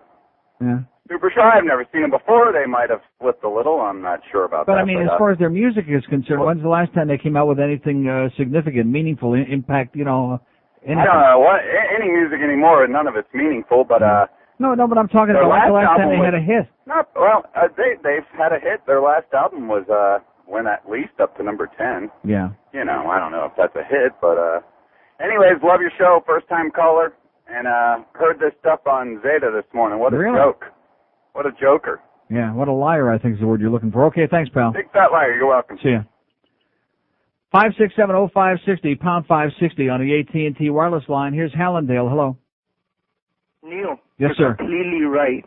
The Rolling Stones are washed up. Who wants to see it? Okay, great. And so are you. Oh, God, is he terminal. 567-0560, pound 560 on the AT&T wireless line. We're down to the dregs now, but at least it killed about an hour and a quarter. Thanks, Paul. Killed a good hour and a quarter here this morning with this crap. Here's Kendall. Hello. Whoa. Yes, sir. That's me. I got a somewhat of a star report for you. Mm-hmm. A while back when the voting thing for the percent tax was going on, and you were getting a call a lot from that guy Dave Slater. Right. I know him, so, I said, hey, they're talking about it on Zeta. And I said, give him a call. So we give him a call, right? They were talking to your good buddy, the mayor. Right. And here comes Dave, like the last couple minutes of the show. And they never take calls the last couple minutes of the show, but all of a sudden they put him on. Mm-hmm. It's kind of like, oh, well, here's Dave and Kendall, whatever. And he goes, hey, I'm the guy who was suing the county for to change the ballot. Mm-hmm. And he tells them the deal, what's going on with the ballot and everything. Mm-hmm. And Paul Castronovo goes, so Mayor, what do you think of that? And Pinella says, well, I won't discuss with anything with anybody. We already know that. And the guy hung up, right? Mm-hmm. So I call up and say, look, why'd you hang up on the guy? Come on, if you guys really want to get a good show going, you leave him on and you get some controversy going and you get both sides of the issue. Right. And they argued tooth and nail with me about how they don't do that stuff. Oh, he's our guest, and we're not going to talk to him about that. And the guy sued me. What are you supposed to do? And it was a suck job. They had the mayor there to kiss his ass and to suck the establishment and think that they were doing it right. And again, let me point it out again. This is on a station like Zeta, which is supposed to appeal to the listeners, generally speaking. I don't want to lump everybody, like the guy said yesterday, into the same category, but nevertheless, it's supposed to be an alternative kind of a station and not appeal to establishment type of people. They don't even understand who their audience is. And I let them know. I said, so you basically what you do is you're sucking up, and it's only good for your ratings. And then I said to the guy, well, it's kind of like Neil Rogers says, it's just a radio show. And they go, oh, now we're getting down to that level, and hung up on my ass. Uh-huh. I said, oh, thank you very much. And I was, I got my point now across. we're getting down to that level that 68% of the people voted in the election. Now we're getting down to Neil's level. That's exactly the what real he said. world. The guy, I got to admit, I listen to this show. I have no problem with it. But, I've heard, the guys basically are doing just like you say, quote unquote, it's a radio show. Yeah. But, but don't come on here and lie because you're so desperate and make up all kinds of stories about the ratings, and he ran into me at the Sawgrass and all this other bullcrap, and we have consultants and we're screening their calls. I mean, where does this stuff come from other than sheer desperation? Right. And I got to agree with you, too, about Ron. He is, the guy comes off as this humongous moral god who's got a 5-month-old child or whatever and a 2-year-old child, and he comes up with all these things that, dude, you're on the wrong freaking radio show. Exactly. You're going to start preaching that crap. Him and Jim Reilly, maybe they can elope. That is, anyway, I just want to let you know. Okay, thanks. Thanks. Okay, 4,200 open lines here. We got 2 hours and 40 minutes to go. It's going to be a rough sledding here from here on out because I think we already exhausted their whole audience. 5670560, pound 560 on the AT&T wireless line. Here's a mobile in Fort Lauderdale. Hello. Mobile in Fort Lauderdale. Hello, Neil? Yes? First of all, I think these guys are pretty smart. All the play they get enough fuel from the... That's okay. It worked perfect. There's no such thing No, it didn't work perfect. That doesn't begrudge me. Listen, I've never have ever put anybody into another station that they listen more than 5 minutes if they weren't listening before, and if they didn't like it, they'd stop listening. So what difference does it make? Maybe all right. You know better than me. Listen, I got a question. I'm going to sound like a moron, but answer for me anyway. Why does this John Henry need a stadium? Why don't they just play in Pro Player Stadium? I don't understand. Because, and you know something, they had on our morning show this morning, the media marketing guy for the Marlins, which I guess we have no choice since we're the Marlins station and we have this cockamamie deal with them. But I mean, this guy's talking about all the people that come out and really enjoy it so much and yada, yada, yada. And I'm thinking to myself, they had the smallest crowd. They had an announced crowd of 9,400, and both papers this morning said if there were 6,000 people there, that was a lot. And we have to have a new stadium so that John Henry can't lose money. The guy's a businessman. If he made a bad investment, tough potatoes, okay? He's going to have to eat his laws. There's no reason why anybody should build this man a stadium. And now in the paper this morning, they're talking at Miramar. They want to build a stadium in Miramar. He's going to have his press conference tomorrow at 5 o'clock, and he's going to tell everybody where he wants it and what you should do for me and all this other bull crap. The only positive thing that he could do at this press conference tomorrow is to announce that he's going to pay and he's going to arrange the funding like Joe Robbie did to build PP Park in the first place, and he's not going to ask for any taxpayer money. Then we'd say, all right, we're all behind you. But don't hold your breath. Thanks. 5670560, pound 560. 6,000 people there. As the crowds keep dwindling and dwindling and dwindling as the rain keeps coming down and more people are out of town between now and Labor Day, and they keep losing and losing and losing and falling farther behind, and it's meaningless, it's pointless. And they're on there this morning, oh yeah, it's great, and all these people come out, they're having a wonderful time. They're not coming out and they're not having a wonderful time. We're talking about a minimal number of people. You can put them in a goddamn telephone booth. But let's build them a $300 or $400 million stadium so they can have some fun, and John Henry can try to make some of his money back. Because maintaining those yachts, man, it costs a lot of green to maintain those big yachts. 5670560, pound 560 on the AT&T line. Here's a mobile in Fort Lauderdale. Hello. Neil. Yes, sir. Not last night, but the night before on 2020. Did you see that with the faith healers? With the what? They had the faith healers No, on there. They I missed it. Didn't see it. Well, they don't believe in doctors. When their kids get sick or break an arm or something, they just all gather and pray. Right. And 200 church members stood there and watched a 9-year-old boy go into convulsions and die from 104th temperature. All right. But Dr. Kevorkian is in jail because he's helping 80-year-old terminally ill patients. Right. That's America for you. That's right. All this other crap, that's okay.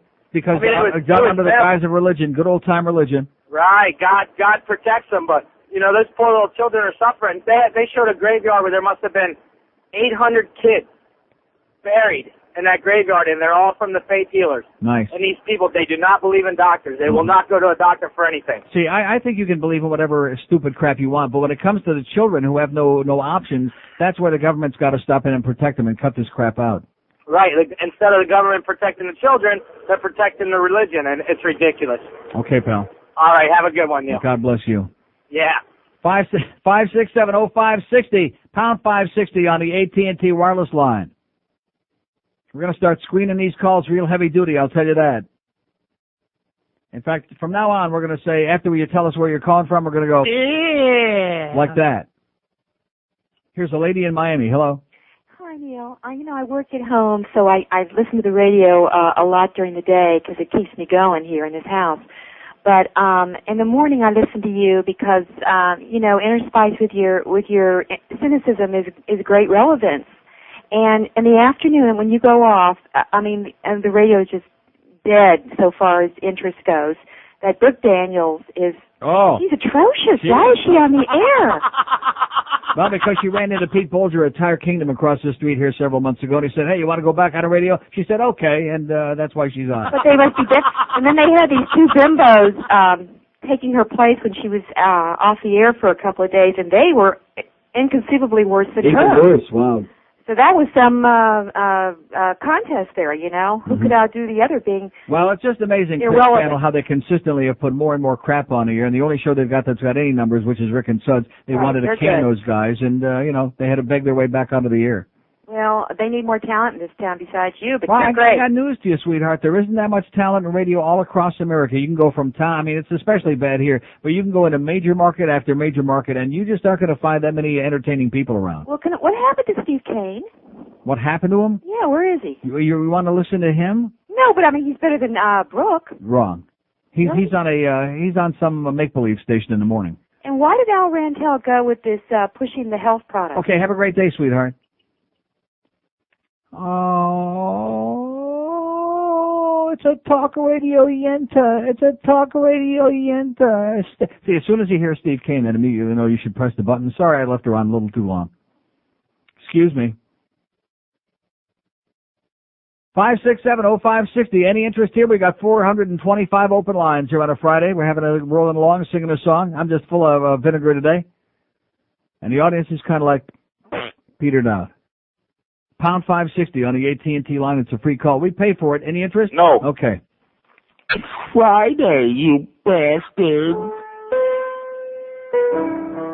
There once was a man named Bill who lived on Capitol Hill. He gave me a dress, then made it a mess, and I kept it under my bed. Squirt, squirt. In my house. Nah, that's no good. Okay, let's see. All right. Roses are red. The White House is white. I signed in the logbook one night. No, that's no good either. Hickory dickory dock. The president showed me his. No, that's no good. Okay, I got it. 'Twas the night before Christmas, and all through the house, Bill got naked, except for my blouse.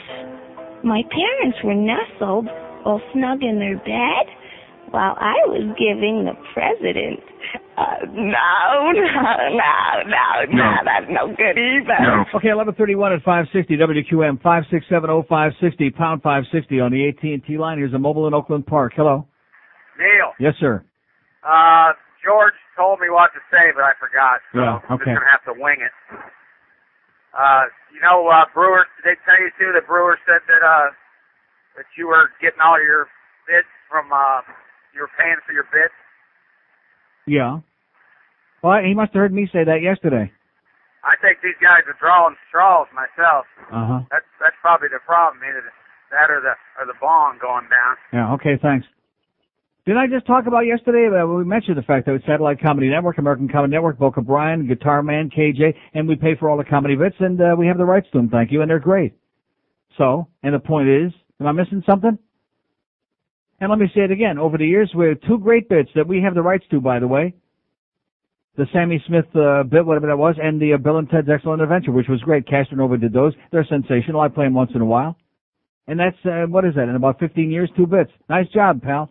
See, you stick with what you do best. Now, what does he do best? Do we know? 567-0560, pound 560 on the AT&T wireless line. So evidently, this must have been quite some fest that I missed this morning. A desperation fest. Here's a mobile in Jupiter. Hello. Mobile in Jupiter. Yes, sir. Neil, how you doing, my friend? All right. Good. I can't believe young Ron. He's such a wacko, dude. I don't know how he talks about you. I listen to your show every day. It's the best. Mm-hmm. I can't believe they try to even come close to your show. You've got 68 and they're nothing. I just wanted to say that. And can I call somebody a douchebag? Yes, sir. Tony Ferrari, you're a douchebag. Thank you very much, Neil. Okay, sir. See you. God bless you. Young Ron. Young Ron. 5670560, pound 560 on the AT&T wireless line. Here's a mobile in Key Largo. Hello. Hello, Neil. Yes, sir. This is ridiculous. You've been there 20-some years. I mean, that speaks for itself. To say you're washed up is to say Bob Hope was washed up after 30 years. So that's all ridiculous. The other thing is, I don't understand the Miami Herald. They say, and your show did have the influence of getting a no vote. No doubt about that. Foregone conclusion. And they say, well, okay, you elected these people. Well, hell, half the people they recommended was who we elected. So what, I don't understand the Herald, but you're doing a good job and stick with it. Okay, sir. Just say no to the Herald. Just keep that in mind, okay? We did it on Election Day, and just keep that word in mind. No. Not that I want to be negative, but nevertheless. No. I don't think I'm going to recover from that woman. Why is it that the women callers in this town are so bad, Like yesterday, I was joking about my Dolphin season tickets, and we get that woman called here, sitting in the car with her husband, and they're really, I guess he figured using the strategy, if he puts the woman on, then I'll, kind of weaken real quick, and I'll give her the tickets.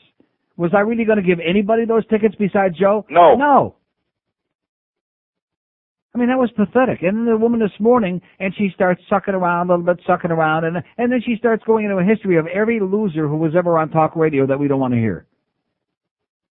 See, I know this comes as a great shock to you, but I got out of that a long time ago. The day I left W Snooze, that was the day I officially said goodbye to that crap. And the day, if there was any doubts, the day I changed the format on wins, that was the second day I absolutely positively sealed the door on any relationship with that kind of so-called talk radio. Swill. Crap. And yes, I did, in a moment of weakness in the car. I was on the way to the Sawgrass to meet Ron and Paul last night. No, actually, I went to get the mail in my post office box last night in the car. I did turn over to WSRF. Craig Worthing's on WSRF, by the way, nights. Good guy, 1580 on your dial. But unfortunately, Craig is talking again to people over the age of 200 because that's, that's what there is. And my good friend Norm Kent was on there playing radio again. And it was so depressing because Norm, like I told you yesterday, has made a great comeback from cancer. He's feeling great. He's cancer-free. He's going to be just fine.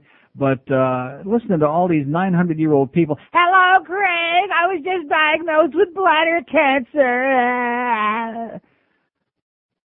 So when you want to talk about Mr. Ego and Alice Rantel and Joyce Kaufman and all those, talk to somebody else about that. That's another lifetime. It has no relationship with anything going on right now. There aren't enough people listening to any of those folks to fill up a goddamn phone booth.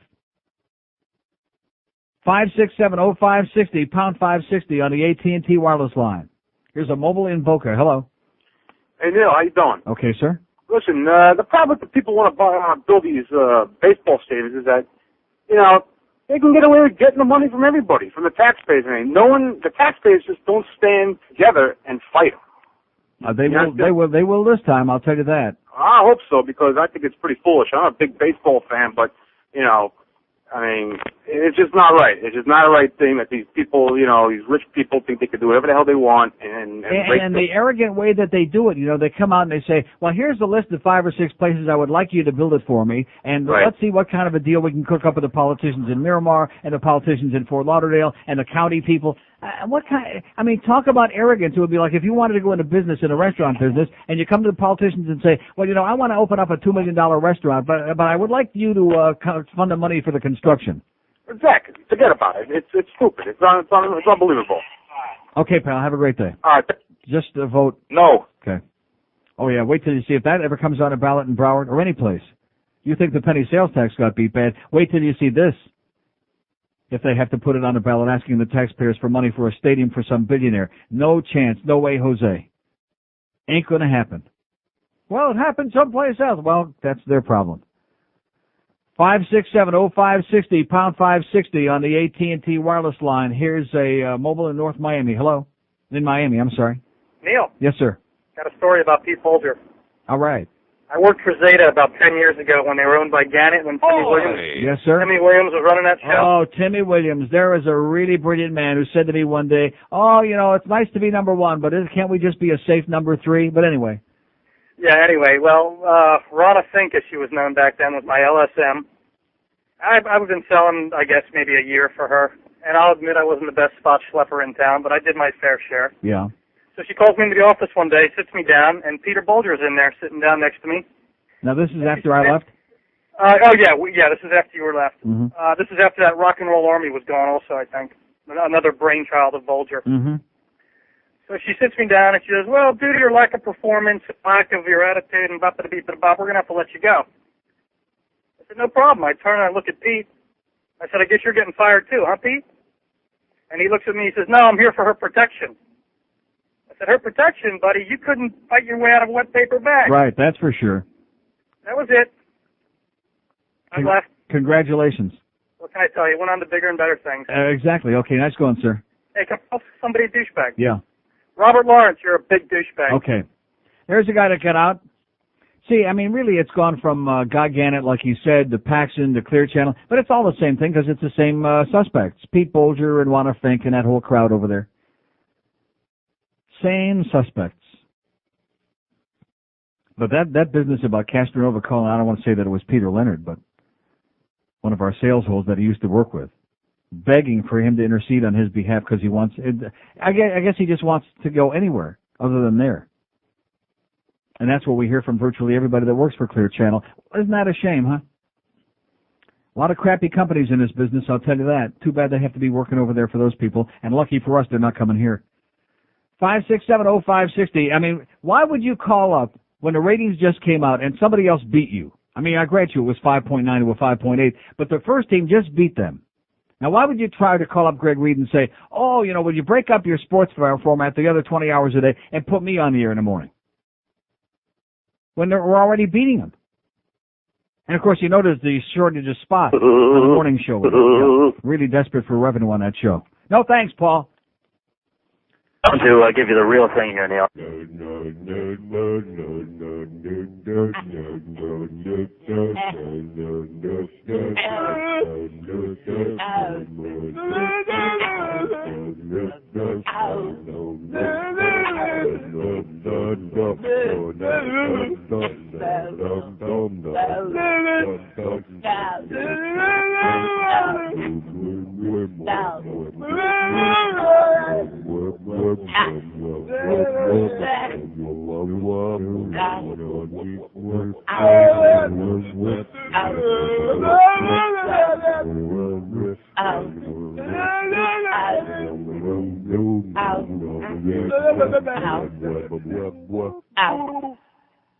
Oh, you know what I forgot to play?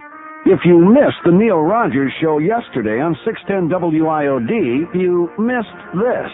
Is this the Bird? Yeah. Bird, how you doing? Okay. Listen, do me a favor, play anything, because I can't stand listening to you. You sound like a douchebag. Do it. Just do me a favor, play anything. Well, can I ask you a question before you go? Oh, God, you sound so stupid. I hate to talk to you. Yeah, go ahead. Well, why did you call me? I didn't call you. No, just to tell you not to say anything. Just play something. Oh, God, can't stand it. Well, then why are you listening? No, play something already. Why won't you answer my... I can't stand it. You won't... See, he won't talk to me. Oh, we got a car here. Damn it, I hate when that happens. Okay, 11:45 at 560 WQAM. 5670560, pound 560 on the AT&T wireless line. Those are the days, baby. Your radio, basically, most hours of the day, the radio in this town, it's a dead instrument. Make no mistake about that. Here's a Hialeah call. Hello. Neil. Yes, sir. I'm here listening to my dead instrument. Mm-hmm. A dead piece? Yeah, that's a piece. It's a piece, all right. Listen, I was listening to Paul and Ron this morning. I listen to them every morning. And, yeah, they were really ripping at you. I don't know why. They said they saw you. I don't know if you heard this already. They said they saw you with your gay boyfriend in the Sawgrass. Yeah, well, I wasn't in the Sawgrass, nor did I see them. And my gay, who was not my boyfriend but my roommate, but nevertheless, be that as it may. Those were their words, not He was mine. out. You know, I'm just telling you. I'm just laying it straight the way it is, so to speak. he was out cruising the town last night, wherever he was. So there's no possibility that we were at the Sawgrass. Just another blatant lie out of desperation. You see, it all started when they started it on Bo Griffin, and she had the chutzpah to call and rip their ass on the air. And now they're going to, because I put that on the air and put them in their place yesterday, now it's going to be the attack on me. So, fine. And I'm only a Julio over here in this end of town listening to QBA. Right. So, all right. Take it easy, man. Good Thanks. luck. See you at the Sawgrass. All right. Okay, with my gay boyfriends. 5670560, pound 560 on the AT&T wireless line. Here's a mobile in Boca. Hello. Hey, Neil. Yes, sir. Would you make an exception for Brian Craig? Meaning what? Can we talk about him? No, I would not. Why do I want to talk about him? That squeaky-voiced, pimply idiot? Is he still around? Nobody cares about him, sir. Nobody cares about Brian Craig, okay? Nobody cares about little squeaky-voiced, pimple-headed idiots, geeks, that were board ops on FTL, who all of a sudden became talk show hosts. And again, only the talk show groupies like this guy, who obviously wants a date. And by the way, speaking of Brian Craig, Norm tells me that the last thing he said when he saw him. I wanted it. Yeah. 5670560, pound 560 on the AT&T line. Here's a mobile in Boca. Hello. And these people, these light bulb, chronic old talking, they're kissed. They're the bane of everybody's existence. Mobile in Boca. Hello. Neil, two things. First of all, John Henry is Wayne with hair. Yeah. And number two is, about time the Mad Dog got the publicity he deserves. How about a little song for the Mad Dog? Right, okay. You got it. That was it. He just vanished into thin air. They're short and quick and to the point. They got a busy agenda. 5670560, pound 560 on the AT&T wireless line. George is still licking his wounds because they said he was a sellout. Yeah, right. Still trying to figure it out. Here's a mobile in Port St. Lucie. Hello. Neil, just a little traveling report here. I was in San Diego, and confirmation of how bad baseball is. Hate the sport, hate the players. I get on the elevator, and there's a guy that I kind of recognize known as the Big Unit, Randy Johnson. In person, uglier than what he comes on the television That's as. saying a lot, yeah. So I get on the elevator. There's three little kids in the back of the elevator, and I get on and I look at them and I say, gee, I know you. This guy stayed looking straight at the wall, not giving any acknowledgement to, of course, I'm not the fan, but the little kids are drooling all over themselves. Really? And this was a closed environment. There were five people on the elevator, and he couldn't give anybody the time of day. If God didn't give him the ability... Just a minute. Did somebody speak to him and say... yes, I said, hey, I know you. Yeah. And he could have turned and said, or did something, just recognize that I'm another human being, you know? He's got some kind of an innate ability that allows him to get a $50 million bonus, and I don't But I don't understand. If you don't like baseball and you don't like him, why would you go out of your way to say, hey, I know you? Why Only would you just... because I recognize the face. Yeah. And to me, it was a situation, it wasn't where there was a big throng of people and he had to worry But about I don't being understand. attacked. You just got through telling me that you hate baseball, so what difference does it make whether he spoke to you or not? Out. Oh, well, you would just like recognition that, yeah, you're another person, and I understand where you're coming from, and it's, if he asked me, give me my name, I couldn't have done it. But I recognize the face because you do see him as a pitcher. So in other words, you didn't even know who it was. Well, I didn't know who it was. Listen, go take up a hobby. Take up mahjong, okay, pal? I think you're ready for it. Shuffleboard sounds good. See you at 7:30 tomorrow morning, right after my trip to the Sawgrass with Ron and Paul tonight. Give me a break, will ya?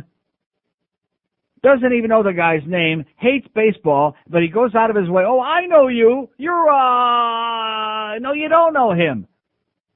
In addition to which, how do you know him if you don't watch baseball? 5670560. Leave people alone, okay? Leave people the hell alone and stop being a bunch of professional groupies. It's one thing to be friendly like the strangers in the elevator, like I'm always telling you about when you go up north or to Europe or any place else where there's civilized people and people say hello, good morning, and you don't even know who they are. That's fine. But just bugging somebody and don't even know who the hell he is or what his name is. Oh, I know you. You're somebody famous. You're the one with the problem, sir, not Randy frickin' Johnson, and I couldn't give a crap less about his big unit, okay? And you're right, he's uglier than sawdust, but they don't pay him on his looks. Here's a mobile in Kendall. Hello. Hello, Neil. Yes, sir. How you doing, buddy? Okay, sir. Listen, I got a question for you. For instance, you played that bit of the bird, you know the bird? Yeah. I got a name for George, El Pájaro. Uh-huh. What do you think of that? How about El Pajarito? How's that sound? Okay. One of your people. 567-0560, pound 560. But they're back to that again. They're reverting back to that one-track thing again. Everything comes back to the same. Maricon, Pajarito, whatever. Bugaron, that's my favorite. Bugaron. Oh, I get the chills when yeah. And that's in that Amazon jean spot. He's looking for a Bugaron, way up in there. Here's Boynton Beach. Hello. Boynton Beach.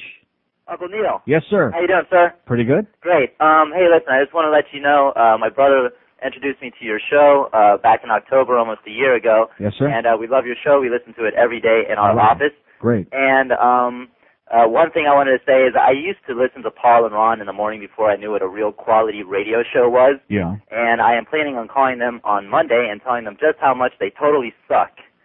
And on top of that, I'd like to request something I've never, ever heard, Young Neil. And I know that a couple months ago, wait a minute, I know, I've never heard it though. I know a couple months ago that you said that you would never ever play it again as long as you should live, but I would really like to hear it. You don't want to hear it. And in closing, sir, can I call someone a douchebag? Yeah. Rick Sanchez, you are a total flaming ass-sucking douchebag. Okay. Thank you. See you. The answer, by the way, to your request. No. No. 567-0560. What was the answer? No. Oh, that's what I thought you said. Pound 560 on the AT&T wireless line. As the puck gets thicker and thicker and thicker. We got all this great radio talent in this market, man. Make no mistake about that. Here's a lady mobile in the Keys, maybe even a real caller. Hello. Hello. Yes, ma'am. Hi, Neil. How you doing? I'm fine. How are you? Great.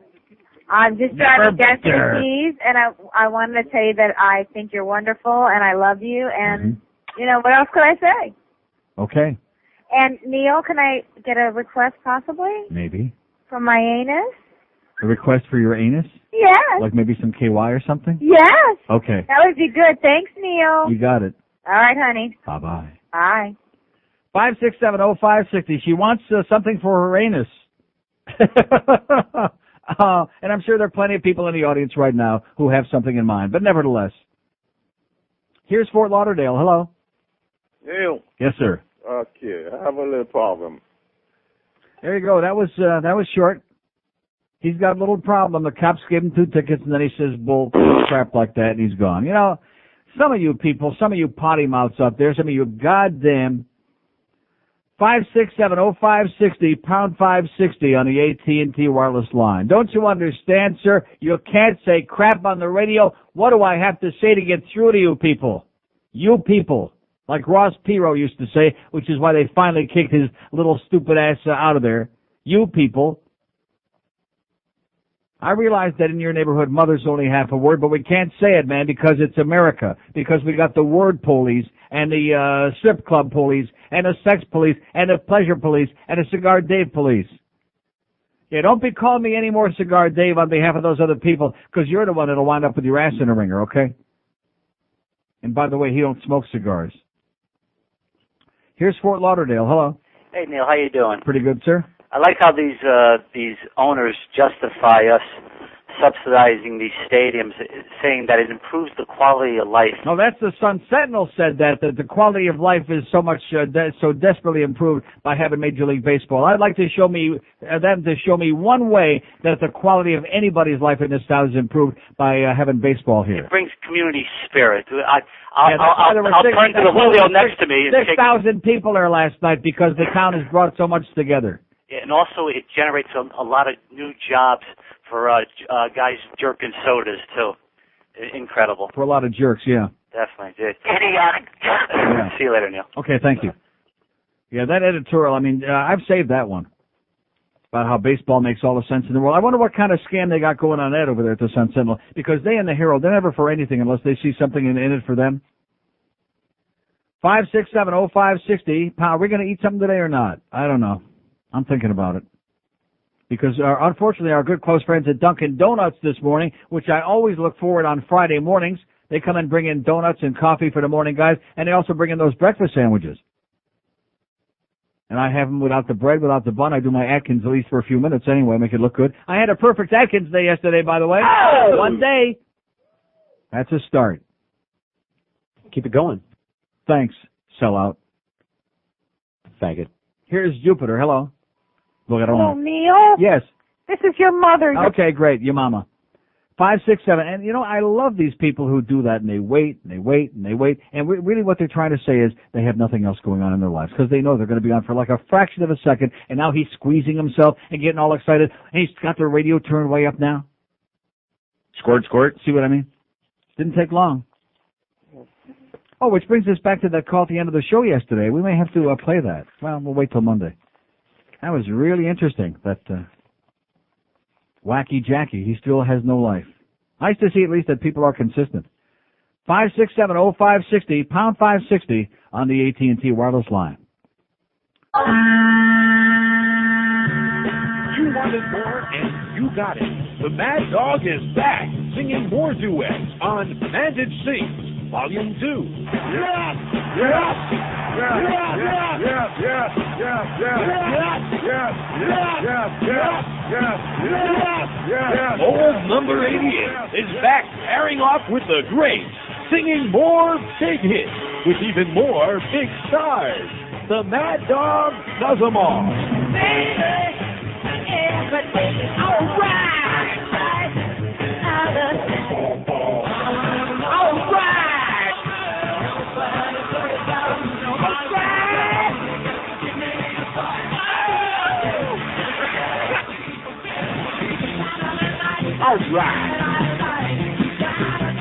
All right. It's an all-new British invasion with the Mad Dog singing like a man. I like it. I like it. The truth is finally out that Jim Mandich was truly the fifth Beatle. You gotta give me little love and give me little love. Oh! If you want our love to last. Sweet.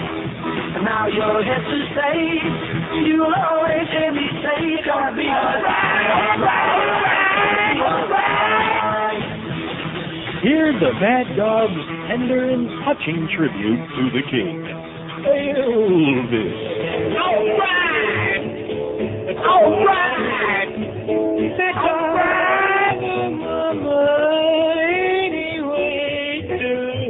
Alright. The Mad Dog was just a little ambivalent when we asked him if he wanted to do it again. Nah, I don't think so. So we had Luca Brasi pay him a little visit and tell him either his brains or his signature would wind up on the contract. That son of a bitch is huge. Alright! Alright! Alright! And it sings. Volume 2, available now if you move quickly. Alright! Alright! Alright!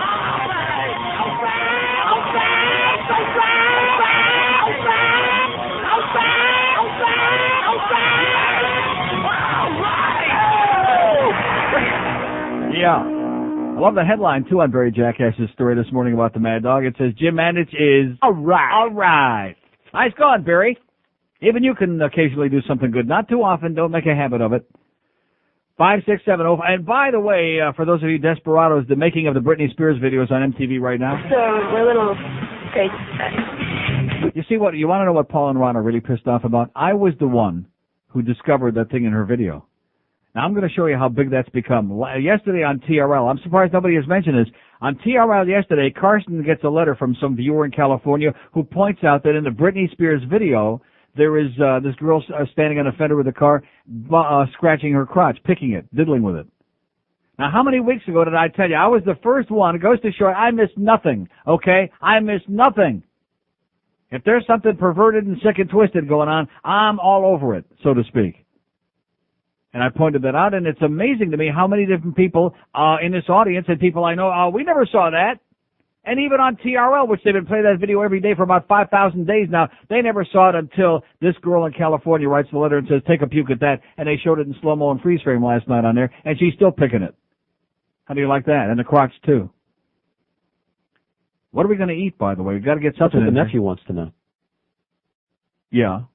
Well, what can he eat? He's got that delicate condition, you know. He says he's all better. Sam told me he can only swallow limited quantities of limited things. How about, we haven't had Tony's in a while.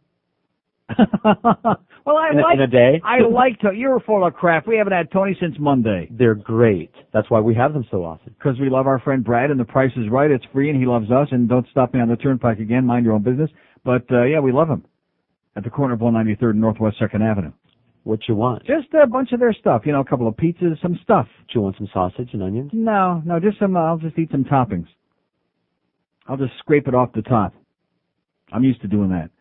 567-0560, pound 5, especially with the cheese. Pound 560 on the mobile one line. Here's a mobile in Boca. Hello. Good afternoon, I guess now. Neil, how are you today? Buenas to you, sir. I was calling regarding morning radio down here. It's bad, to say the best. Yeah. But I found one channel or station that I like, and that's with Bob and Tom. Bob and Tom are great. They are funny. I'll tell you, I laugh all the way to work. It's a great way to start the day. Right. They're great. And on another note here, the Herald headline or article said something about Jim Mandich getting more time on the radio.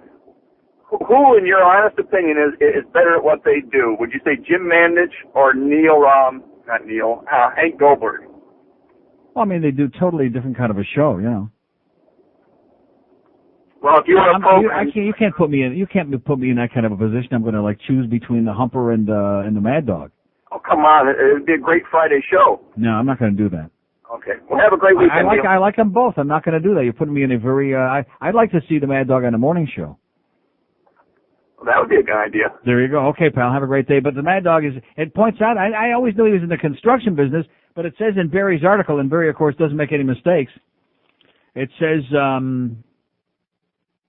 He's president of a Miami-based interior contracting company. The Mad Dog is an interior decorator. Yeah. All right.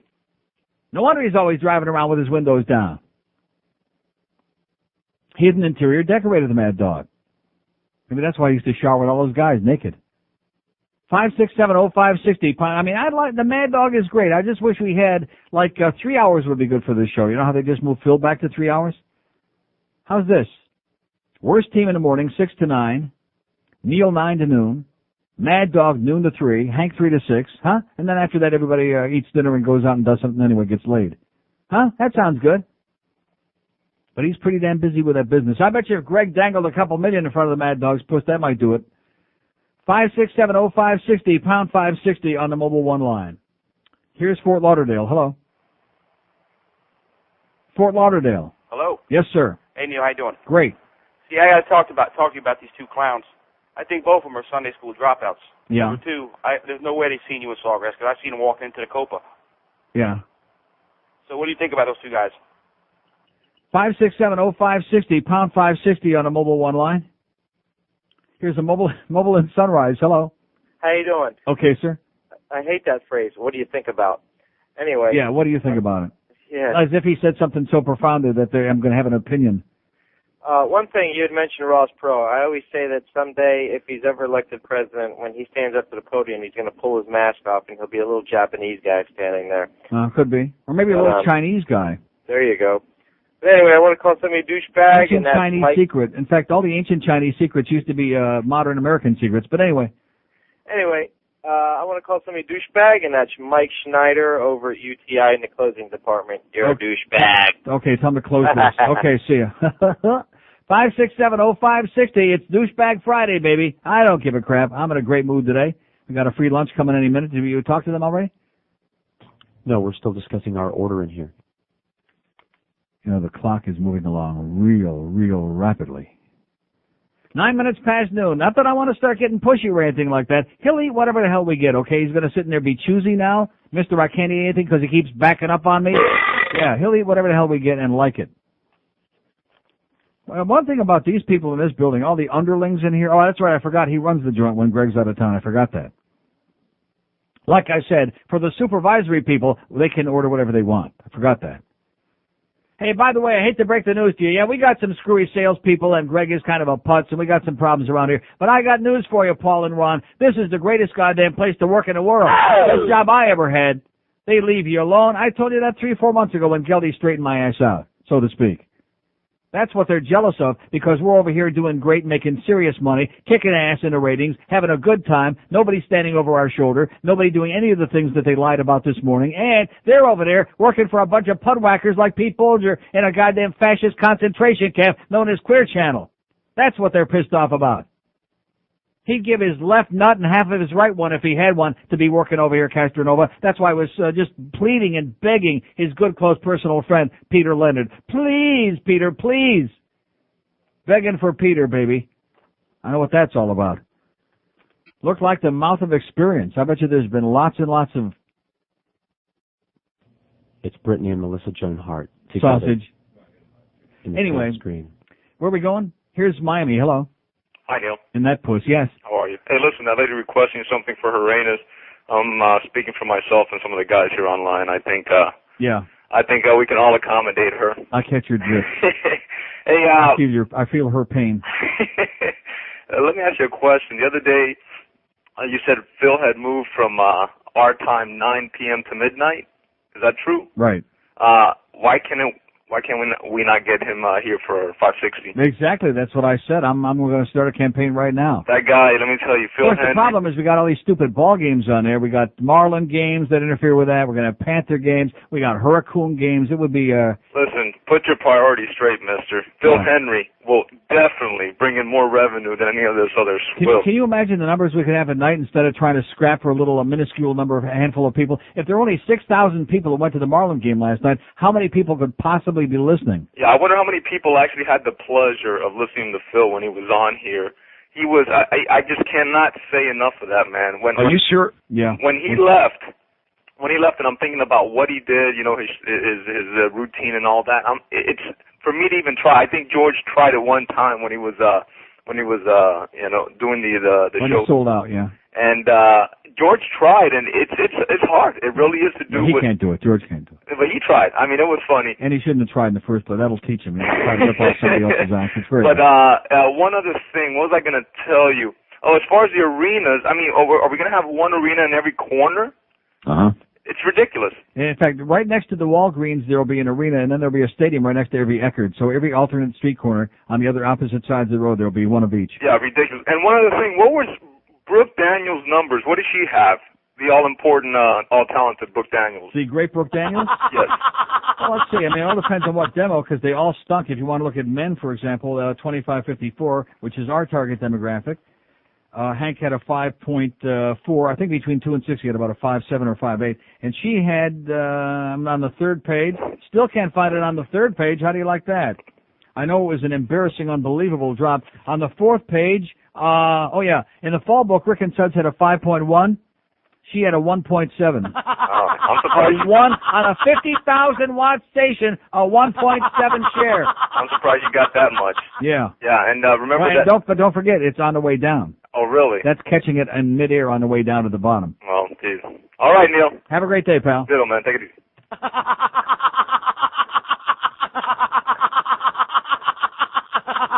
Yeah, let's just play that till 2 o'clock. It does something for me, okay? Makes me want to barf, and I haven't even had lunch yet. God, is she bad.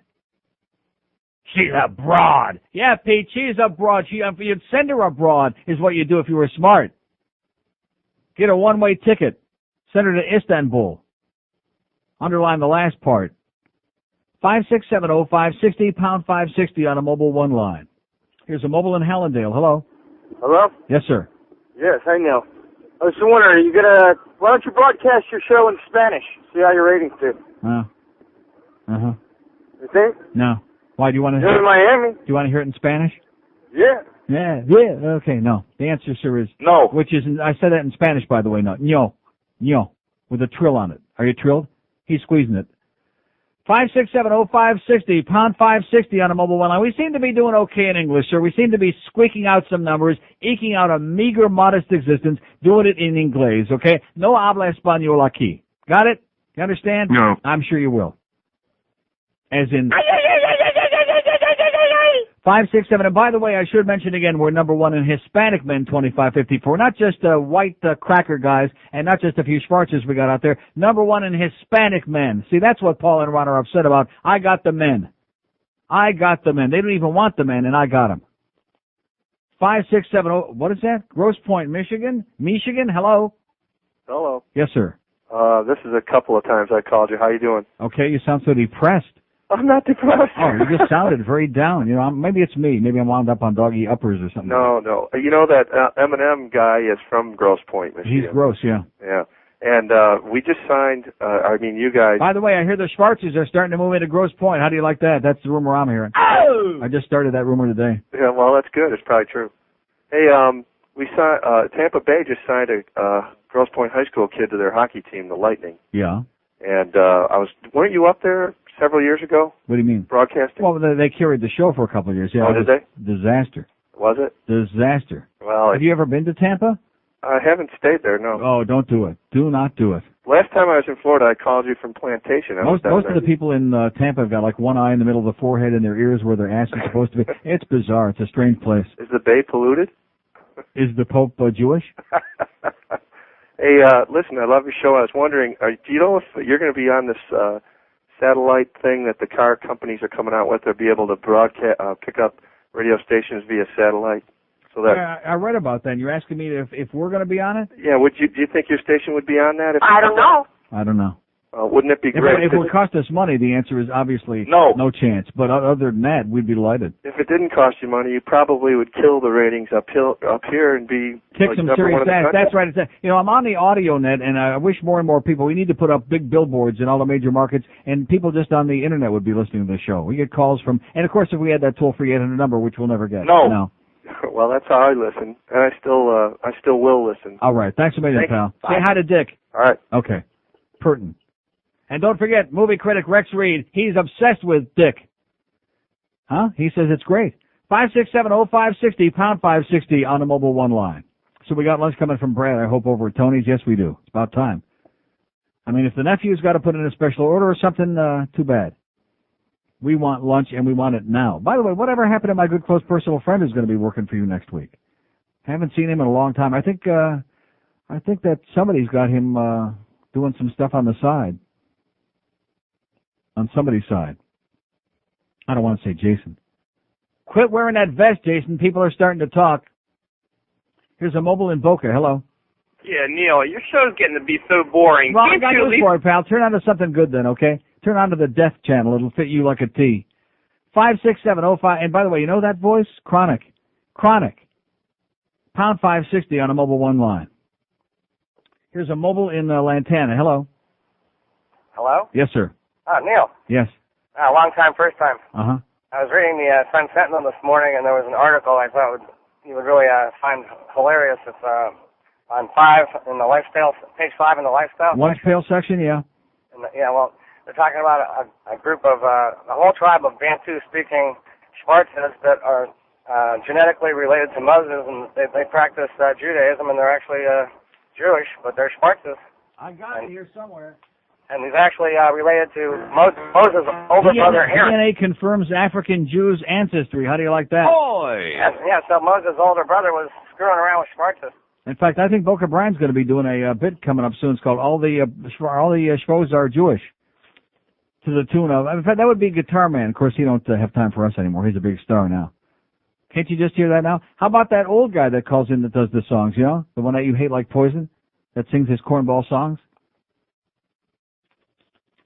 Anyway, the Lemba, a Bantu-speaking people of Southern Africa, have a tradition that they were led out of Judea by a man named Buba. Or is that Bubba? It's only got one B. Buba. They practice circumcision, keep 1 day a week holy, and avoid eating pork or pig-like animals, such as the hippopotamus. They don't even eat no hippo. The remarkable thing about the Lemba tradition is that it may be exactly right. A team of geneticists has found that many Lemba men carry in their male chromosome a set of DNA sequences that is distinctive to the Kohanim, the Jewish priests believed to be the descendants of Aaron, Solomon. How do you like that? I would have sworn that I saw a Hibnik in the doorway there, but I'm sure it must have been a mistake. The priestly genetic signature is particularly common among Lemba men who belong to the senior of their 12 groups, the Buba clan. It sounds like a Bubelmeisy to me. The discovery of the Lemba's Jewish ancestry has come about through the intertwining of two unusual strands of inquiry. See, that's the problem with you, Paul. You're a dumb goy. That's the problem. That's why you don't have the seichel to do a really entertaining show. You wouldn't know a Bubba Micey from a Booba Micey from Bubba up there in the oral office. That's the problem. So how do you like this? We got Africans are Jewish. Let's hear it. Oh! So I say let's start splitting up, instead of worrying about the West Bank and all that little strip of desert, let's start splitting up Africa and give some of that land back to the Jews that it belongs to. That's what we say. And cut the crap. Because after all, some of the Africans, they're moving to Grosse Pointe anyways, what the last guy said. 5670560, pound 560 on the mobile one line. What did Hibnick want, by the way? What's he doing? A pair of Marlins tickets. I beg your pardon? He was wondering if there was a spare pair of Marlins tickets for a Sunday. From whom? Do you have any? I don't know. I took them home. I can bring them back. For any Sunday, you mean? This Sunday. Well, how am I going to do that? In other words, I'm going to go home now and get the Marlin tickets and bring them back? Could you? No. No. Wood can't keep his pecker in his pants.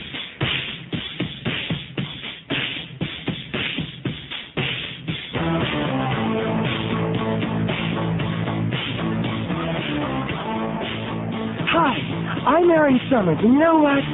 You got me talking on the passion phone. Tell me the story about how you got blown. I got you down. Yeah. Holy cow. I'll tell you once more before I hang up the phone. I got you down. The lines are jammed up. Yeah, there isn't a doubt. Call up and tell me what it's all about. I got you down. Yeah. Holy cow. I'll tell you once more before I hang up the phone. I got you down. I got you down. I got you down. I got you down. I got you down. Here on the show, there's a new topic each night. Who'd you have sex with a black or with a white? I got you down. Yeah. Holy cow. I'll tell you once more before I hang up the phone. I got you down. 133 at 550 WQM, the Hank Goldberg Show at 2. Donnie B talking baseball 6. After that, it's the Marlin game. You're on your own. Marlins and the who are we playing now this week? Oh, Colorado Rockies. Jim Leland's back in town, huh? Anybody excited about that? No. He is. Anybody else? No. Okay. 5670560, pound 560 on a mobile one line. Here's Miami. Hello. Miami. Nobody there. Okay, mobile in, what does that say? Hialeah. Hello. Hello? Yes, sir? Hey, Neil, how you doing? Okay. I just want to rehash a subject you just talked about. I'm half Cuban, I'm half Jewish. But they tell me I'm not half Jewish because I don't practice Judaism. But now you're saying that Africans are linked by DNA, so that means Jewish is a race. Yeah. Because if that's the case, I got to find my moral because he's slipping crooked. Oh, nice. I hate when that happens. Okay, pal. Thank you. Sei gesund. Whatever that means. 5670560, pound 560 on a mobile one line as we hit that middle of the lunch hour brick wall again. Oh, boy. That's okay. Our lunch is on the way why do I smell soap? It smells like something. I hope they don't drop it. Can't you smell it? It smells like soap. Oh, maybe it was, Here's coming through the vents. What? I think it's in the vents. Hollywood, hello. Yeah, this is Joe. How you doing? Okay, Joe. Listen, did you hear the story about the FCC relaxing the standards for television, and they're going to kind of do what they did with radio, where large networks can now own several different stations in the same market? Isn't that great? Did you hear that? No. That happened yesterday. CNBC had a whole big thing about it. Maybe Ed Anson can buy another half a dozen stations, and they can be hyperventilating all over the dial. Yeah, there's a lot of redundancy, and even in this market, that, so it's going to be interesting to see. Maybe we'll get rid of some of these, questionable talent, like maybe Angela Ray, maybe whatever. And that's about it. Okay. All right, talk to you later. Have a great day. Angela Ray, boy, she's got a little bit of a lip problem, is her problem. 5670560. One call left on the board. What would be a shame if we had it like we've regressed the music here on a Friday, but we were going along so well, building some tremendous momentum, and then all of a sudden just disappears like somebody pulled a plug. 5670560, pound 560 on our mobile one line. Maybe I'll take the time to read that thing by, what's her name, that's Sue Reisinger, who ordinarily writes a really marginal column in the Herald, but this morning hits it right on the old head, if we can still say that. Can we say head? No. I'm sorry. Got right to the point is what I meant. Here's a mobile in Fort Lauderdale. Hello. Hey, Neil. Yes, sir. Question about that article you just read. To be politically correct, are those people now Yiddish Schwarzes or Schwarze Dicke Yids? Uh-huh. We'll check with the Rebbe, okay? Get out of here. Get another guy with no material. Here's a mobile in Aventura. Hello. Yeah, Neil, how you doing? Okay, sir. Great, Neil. Hey, Neil, what's the controversy with Ron and Paul? I mean, I don't know. I tuned in late. What is the controversy? Yeah, the I heard them controversy say is that something they this morning. started a song and dance with Schwo Griffin from Power 96 yesterday, ripping her for being on that psychic hotline and saying that she's got no scruples and she's has no integrity because she's selling out with that quack psychic thing. So she called him up on the air, ripped him an ass, rightfully so, and pointed out that they're jealous that she's making all that money and that they also shill for a lot of stuff that may be marginal. And then we played the call on the air on this show and I ripped them deservedly so. So then they evidently spent most of their show this morning ripping me, making up hysterical stories about how Paul ran into me at the Sawgrass last night and I told him it's only a radio show and I haven't been at the Sawgrass in ages, haven't seen Castronovo in years, and when a big song dance about how our ratings are in the toilet and just one lie after another. The word you're looking for, sir, is desperate. Desperate. There you go. I want to tell you, I had to call you because 2 months on the Atkins, I lost 25 pounds. All right. Oh! Keep it up. And by the way, wasn't Tony Martin here 5 years ago and he didn't do nothing?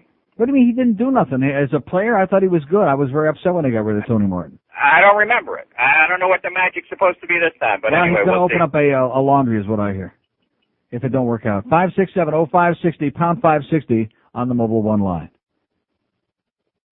Oh, my, this man is out of control here. Look at this. Hey, you got Bill Griffith right now sitting in your backyard there in South Beach. Is he? Talking about the Sunglass Hut. Oh, I'm not watching your channel right now. Well, that's what's wrong with the Neil Rogers show today. No, it's not what's wrong with that's what's great with it. We were watching Britney Spears naked, and I don't even care about that. Oh, look at that. Here's some guy with sunglasses. That's not Bill Griffith. No, that's the chairman of the Sunglass Hut. Look at Bill's legs. You see that? And what did you not like?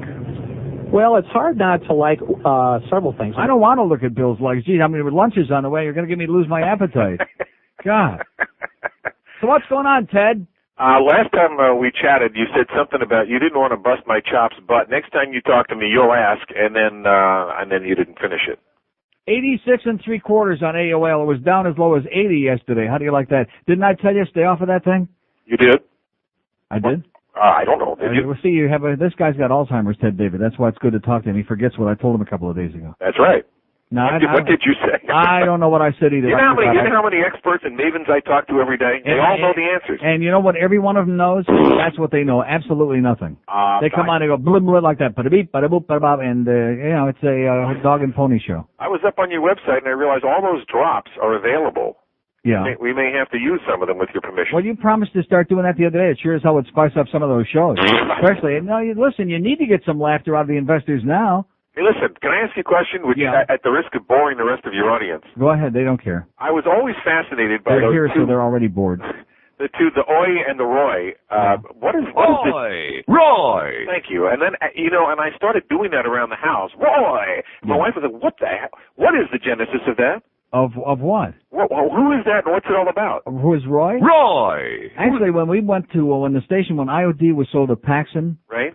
And they had an engineer whose name was Roy, and he was a real, like most engineers, he was a real bizarre individual. And so the guy that did the Mick Lewis, who did that originally, he redid it as Roy. And then we came over here, and of course, one of our salespeople, one of our face people, is the former Dolphin superstar Roy Foster. Roy. So it kind of fit right in, and we brought it along. Okay. Who, by the way, Foster is good buddies with O.J. Simpson. I just thought you ought to know that. Yeah, well, I happen to enjoy that, and also I have my 14-year-old now singing that old bit you did that Brian Cox and the rest of them are saying. That was the one that we got fined by the FCC for recently. Did you? That we've only been playing like 7 or 8 years. That is one of my favorite bits of all time. Oh, right. I was on my way out the door to the airport, and you had that on, and I punched that a little like a dictaphone in my briefcase. Recorded it. I still have it at home, and I listen to it at least once a week for a chuckle. Yeah, I'm glad you told me that. that, though, because when the hearing comes up with the FCC, I'm going to make sure that our FCC attorneys tell them up there in Washington that Ted David at CNBC loves that bit, finds it very humorous, and that'll probably get us off the hook. I will certainly appreciate having my name read into the record. There you go. Well, I'm going to leave you to the rest of the afternoon. Just a point here, Bill Griffith in South Beach on CNBC. The Dow's down 60, the Nasdaq's up 3, and the 30-year bond is yielding 6.13%. And all of that is exactly why we're going back to MTV. Thanks, there you go. Take and care. as they say, Zal sein mit Glück. In Zagesund. Bye-bye. Okay. Oh, wow. He is obsessed, out of control, the great Ted David at CNBC. How do you like that? A maniac. I guarantee you he ain't calling that morning show on Zeta. Oh! No chance. Calling those losers, those lies. I'm so glad we got a man of high principle like Ron Brewer on here in this town. That's what I'm excited about.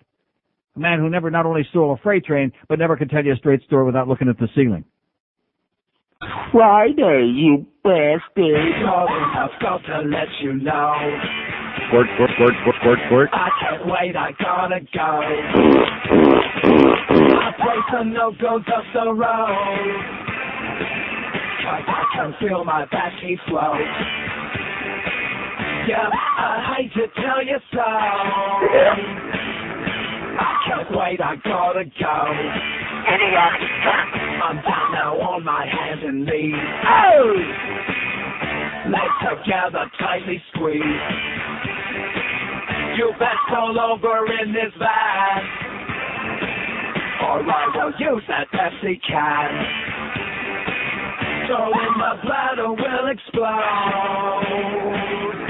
I can't wait, I gotta go. 12:45 at 560 WQM. Earl LaProla was just down here. Oh! Anybody remember him? No. Yeah, he's a good guy.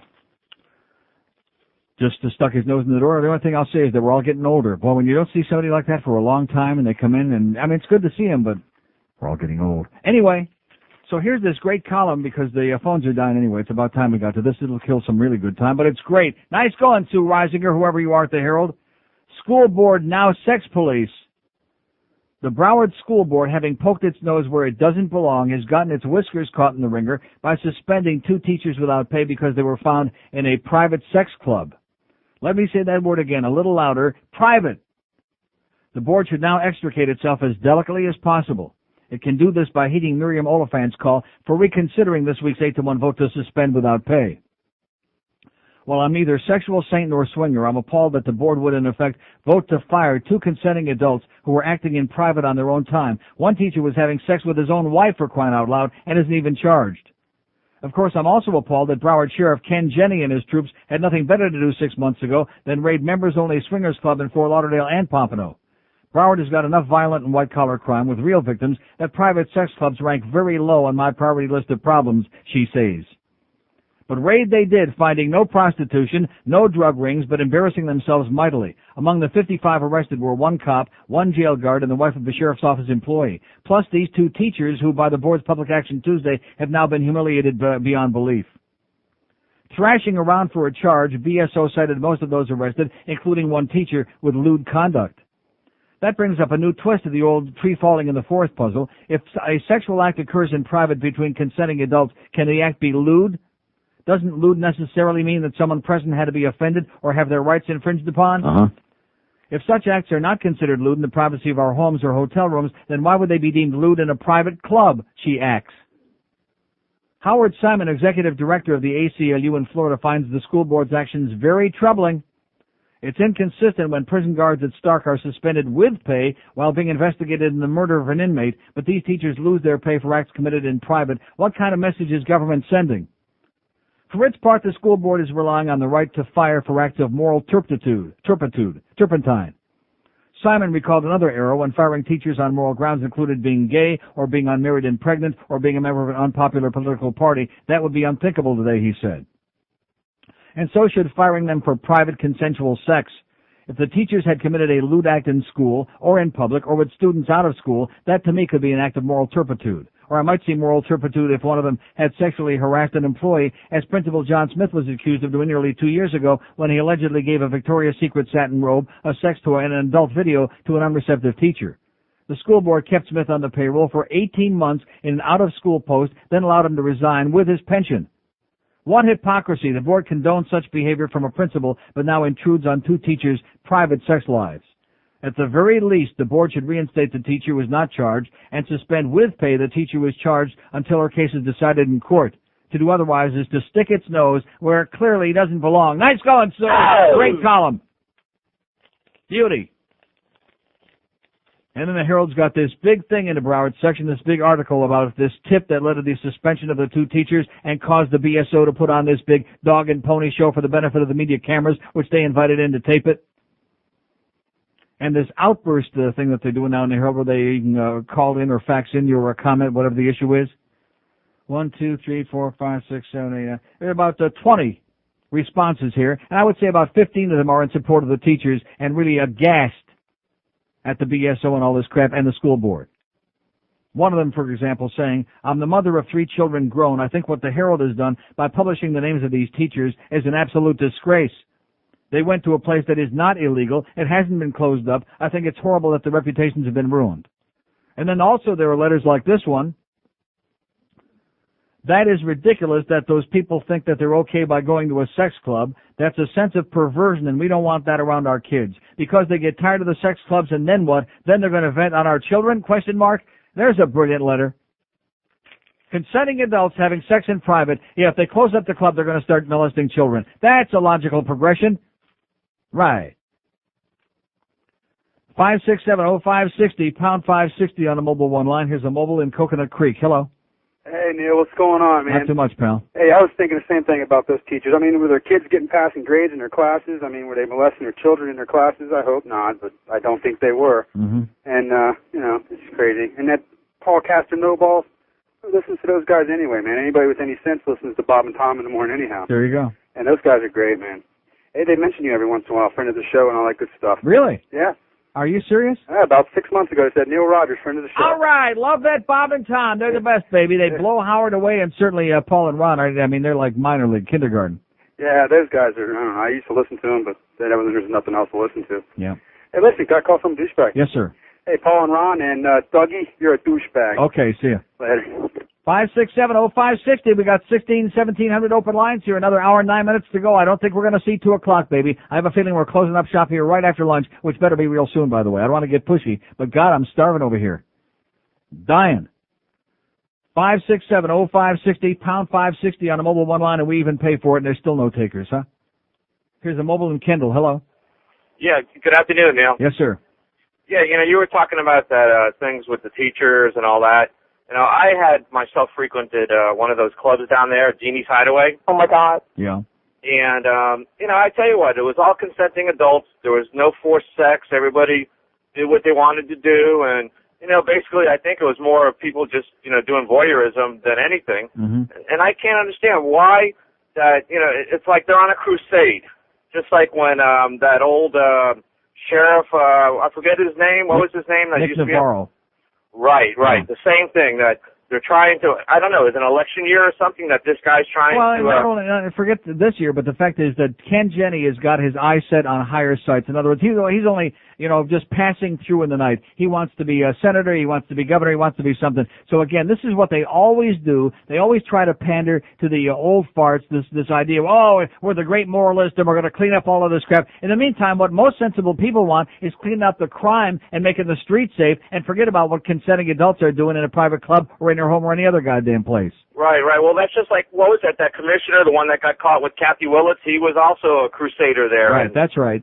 And, you know, remember his Doug, backdoor and, everything else. Whatever it was, yeah. Also, I just to change the subject, I know you're a big cigar smoker. What type of cigar do you recommend? I like the Perdomo Reserve, the X. Who makes that? Nix. Oh, Nix. What about like Partagas or Macanudo or all those? It's a mind thing. You know, they're very expensive and they're okay, but you think what, they're overpriced? Overpriced, exactly right.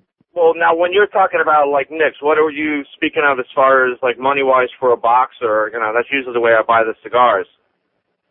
Now, see, now you're out of my league because when you get your cigars for free, I don't know. How about do you have an answer, George? Do you have any idea how much, like, for a box of Perdomo Reserves? $100 or something. $100? I don't know. Oh, that's not bad. That's pretty reasonable. Also, I know years ago you used to have a dispute with my sister. Occasionally I'd sit next to you next to the Dolphin games. And I didn't have a dispute with your sister. That was your the school teacher. Yeah, yeah. No, that was a dispute. That was just a friendly. That was just for fun. She was great.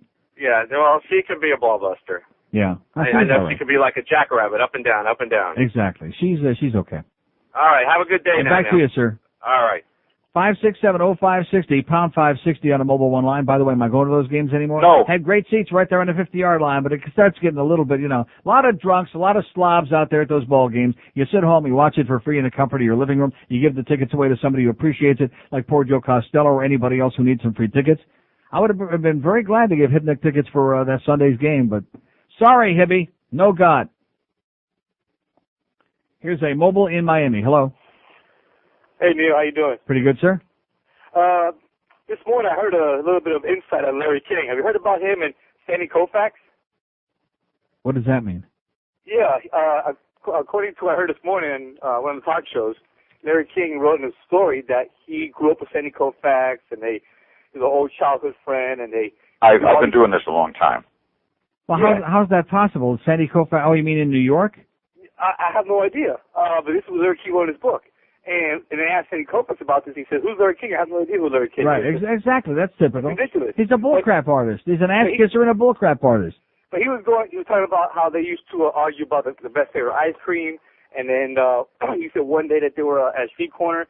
He and a few of his friends, I guess they were in high school at the time, and they wanted to see who was the strongest. And so they decided to pick up one of those bus signs. And apparently back then the bus signs were weighted down by those concrete blocks. Right. And he wrote in his book that a couple of football players hoisted about 4 or 5 times, but that Sandy Koufax lifted it 10 times and he walked away. But I thought it was funny that he has no idea who. Okay, 5670560. Want to make sure, and pound 560 on a mobile one line. Whatever you say, pal. And nothing to do with that. Let's go to a mobile in Hialeah. Hello. Hey, Neil. Yes, sir. You know what the bottom line is? Nobody cares, buddy.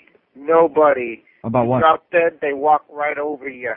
Yeah. About what? And, with this teacher issue, people should be up in arms saying, what do they care? It's our privacy.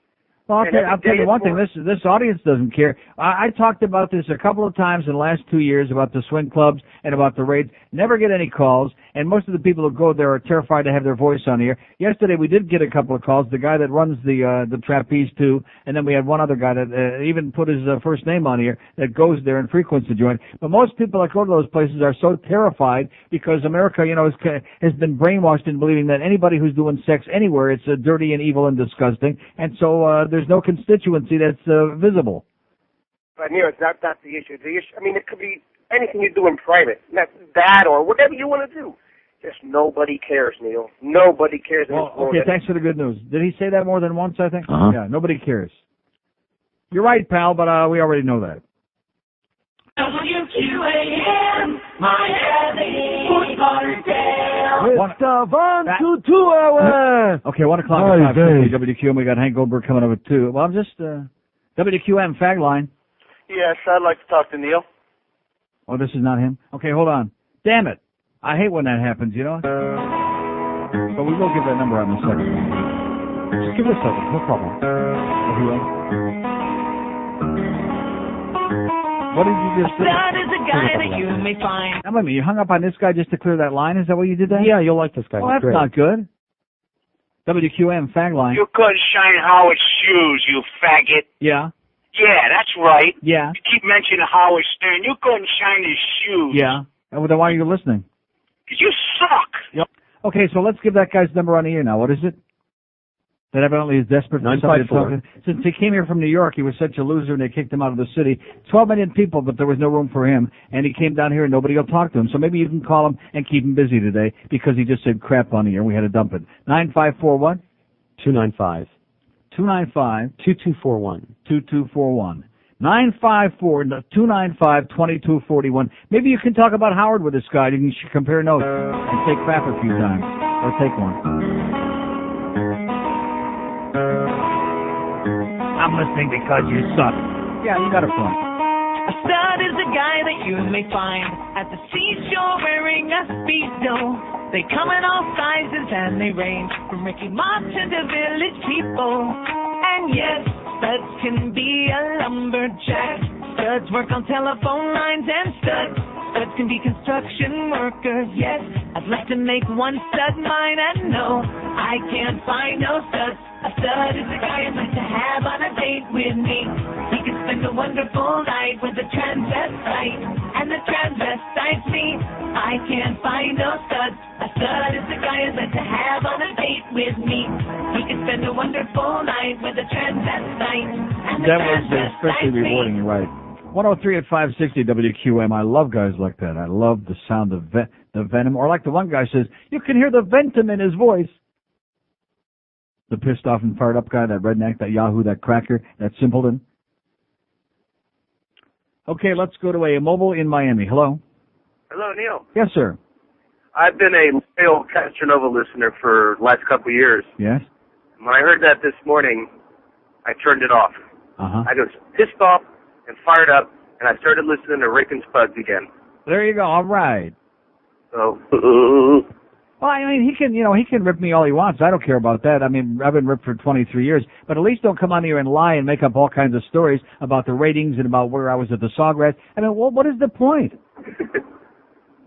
In other words, when you have none of the facts on your side, when you have no numbers on your side, I guess you have to make up a bunch of crap. you got it. Okay, pal. Thanks.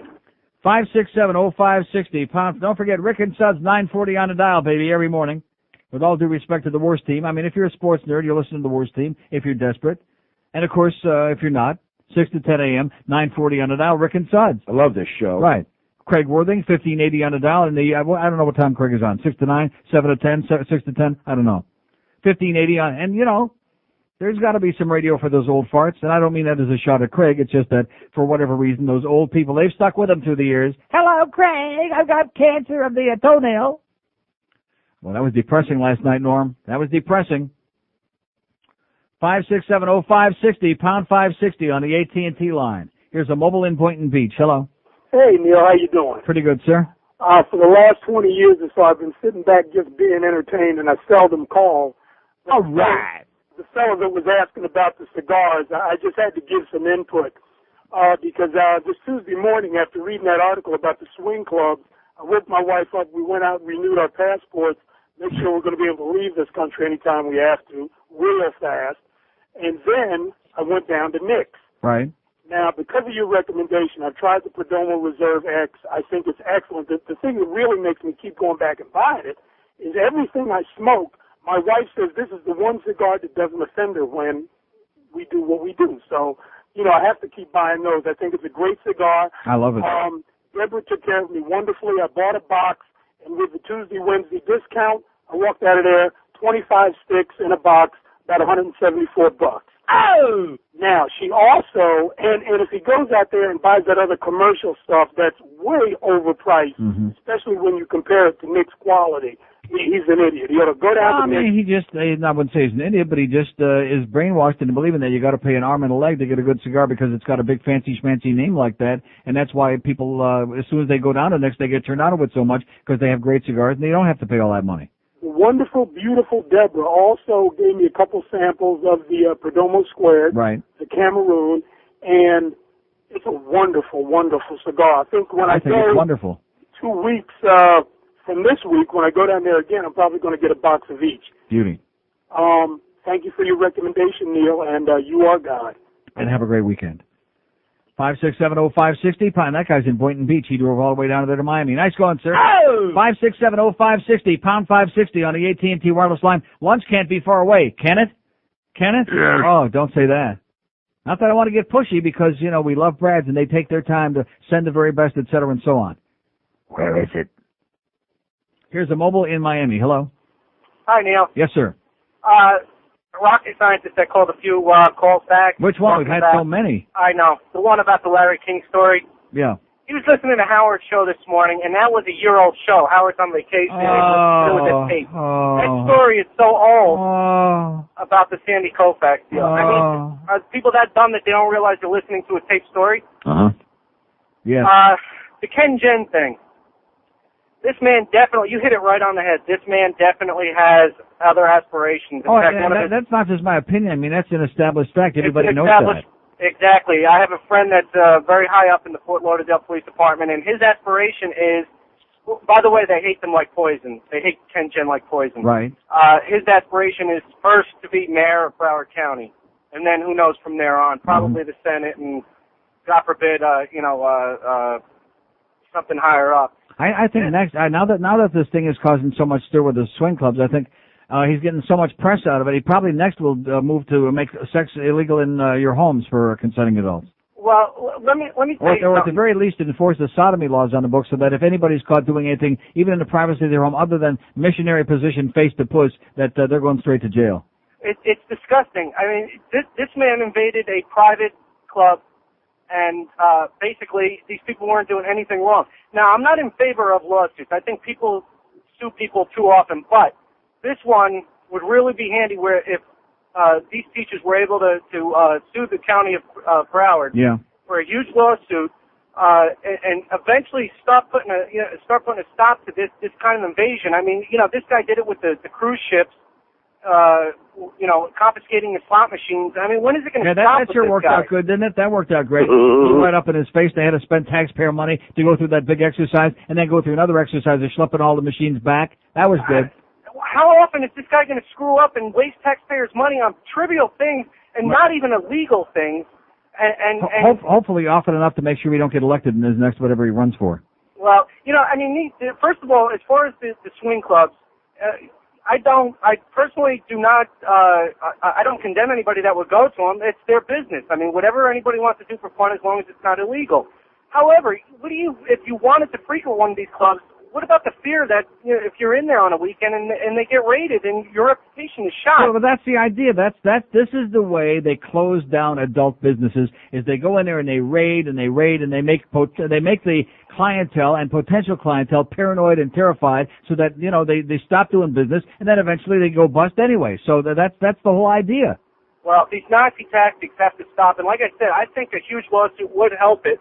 I don't know how a lawyer hasn't picked up on this and gone after them. Also, one other thing in closing, I'm a Panther season ticket holder. I'm pleased to know that we don't have to win face-offs and make the playoffs next year. Right. To that article that he wrote. The good news is by the new year, by the end of the millennium, or at least supposedly the end, the Murrays will be long gone. I should only live so long to see that. So say a prayer. Thanks, Neil. See ya. 10 times 1 at 560. Goodbye, Brian Murray, and take Terry with you too, okay, with a banjo on your knee, because they have done nothing. Nothing. Zippity-doo-dah, zero. I mean, that latest, but trade a 5th-round draft pick for this Czech who's supposed to be so great, and is he coming here? No. Offered him a big deal. Is he coming? No. He still ain't coming. Nice going, Brian. It just always keeps blowing up in our face. It just, I know. I looked up Heine's. In theaters now, from the director of Star Trek and the producer of The Spy Who Shagged Me. It's The Spy Who Shagged Spock. Do I make you horny? Sir, would you mind explaining that statement, please? Do I make you horny, baby? Yeah, do I? Fascinating, but quite impossible. Oh, groovy, baby. And as for my anatomy being different from yours, I am delighted. Well, they're astronomical, believe me. Very long, and judging from what we've seen so far, I agree. Oh, behave. The Spy Who Shagged Spock. Shall we shag now, or shall we shag later? I wonder what Starfleet Command will say about that. Live long and prosperous. Yeah, baby. Yeah, so Greg Reed says, nice column, Barry. Oh! I'm not returning your calls anymore, okay, you jackass, you pudwhacker. He's an That's what he asshole. said about Barry Jackass. Yeah, hang on, give me a hand with that, will you? 567-0560, pound 560 on the AT&T wireless line. And he also said, by the way, are we hiring Paul Castronovo here? No. No, that's what he said.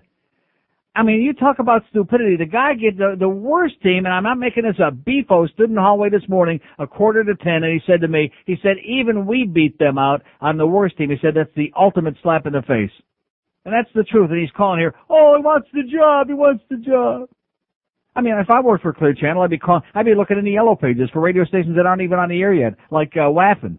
I'd be calling them. Will they hire him? No. No. 567-0560, pound 560 on the AT&T wireless. So anyway, I saw Greg at the Sawgrass last night. Yeah. Let's just start making up a bunch of crap, okay? I mean, who cares about credibility? You've only been on the air 100 years in the market. Why worry about it? Pudwhacker. Pudgy Pudwhacker, right, Paul? Here's Fort Lauderdale. Hello. Neil. Yes, sir. How are you doing? Great. Spy report for you. Yes. At the Whammy Fall preview party last night, Brooke Daniels was there schlepping around. Whammy. God, it sucks. Yeah. Schlepping around for what? Schlepping around, I don't know. She was just drinking some martinis, I guess, schlepping around trying to get on the camera. You know how that... Oh, yeah, that'll do it. That'll be the nail in her coffin. Anybody sees that bitch. Exactly. She's looking bigger, too, just let me tell you. Thanks for the good news. Thank you, my friend. Okay. Maybe she shared that bicycle pump. Rectum. Yeah, with Paul. Yeah, George was just describing Castronovo because I haven't seen him in so long. I mentioned during the break, I said if he walked in now, I wouldn't recognize him. And you just went on and on. Pop, pop, pop, pop, pop.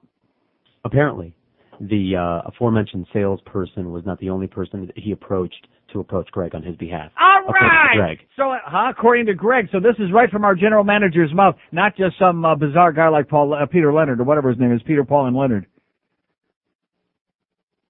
There are other people here whom Paul Castronovo tried to have intercede on his behalf to have Greg Reed meet with him to try to get 3 different jobs, to try to get away the guys from Beefo and Joe Rose, the little dog, and my good friend Jelly there in the morning. Are we going to hire this guy? No. That's why he's so desperate, huh? I think Beefo had a point. You get beat out by the worst team on an AM radio station that does no promotion, 0. Count it with your fingers, okay? If you even have no hands, you can still count 0. And he's on there with a big song to dance. Pop, pop, pop, pop, pop, pop, pop. And let me tell you something, sweetheart.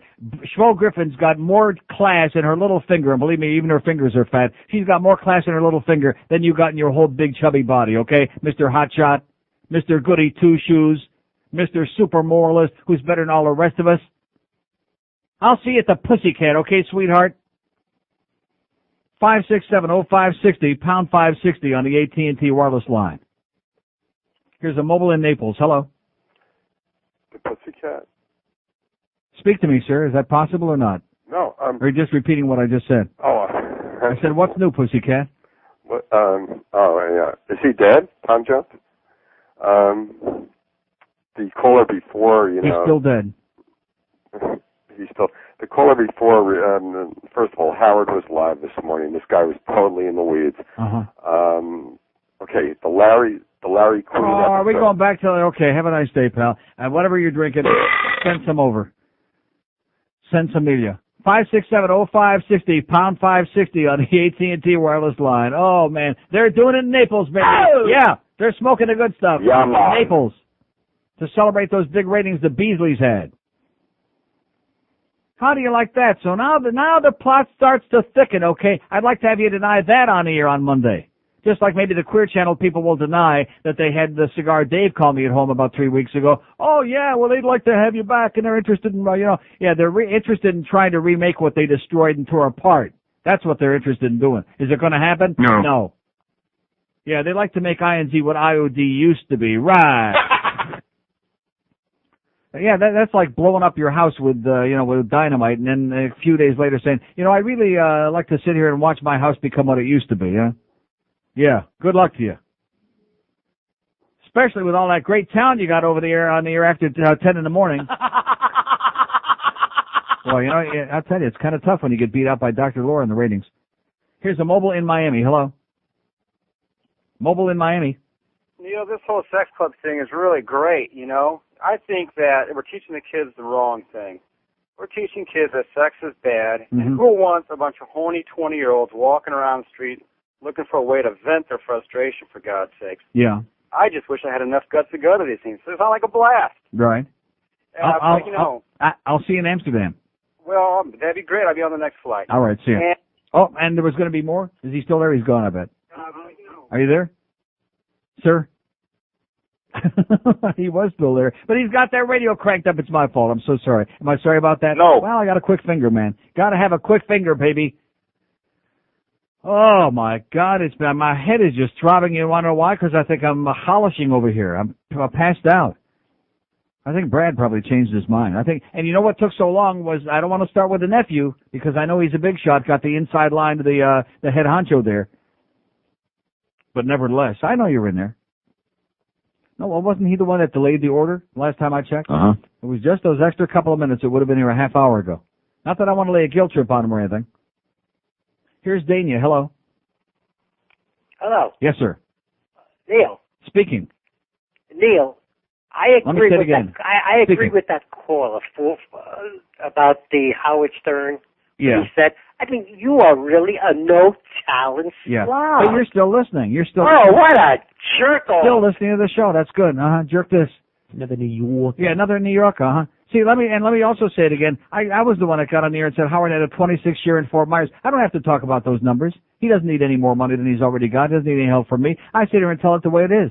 In addition to which, he's not on it this time. He's not on right now, okay, pal? I'm not here competing with Howard or anybody else from New York, okay? I'm here doing just fine. And see, people like this, what they don't understand, and I've said this a lot more the last few months than I ever said before, but it's just amazing that the rest of the audience is listening to an asshole like you, and they're thinking, but this guy is not only listening, he's making the effort to call and hang on for like 10, 15 minutes, whatever it was, so that he can say this and express his disgusting attitude, which is what so many of the New Yorkers brought to us down here. We got nice people from New York, but not nearly enough. Most of the nice people from New York, they're still in New York.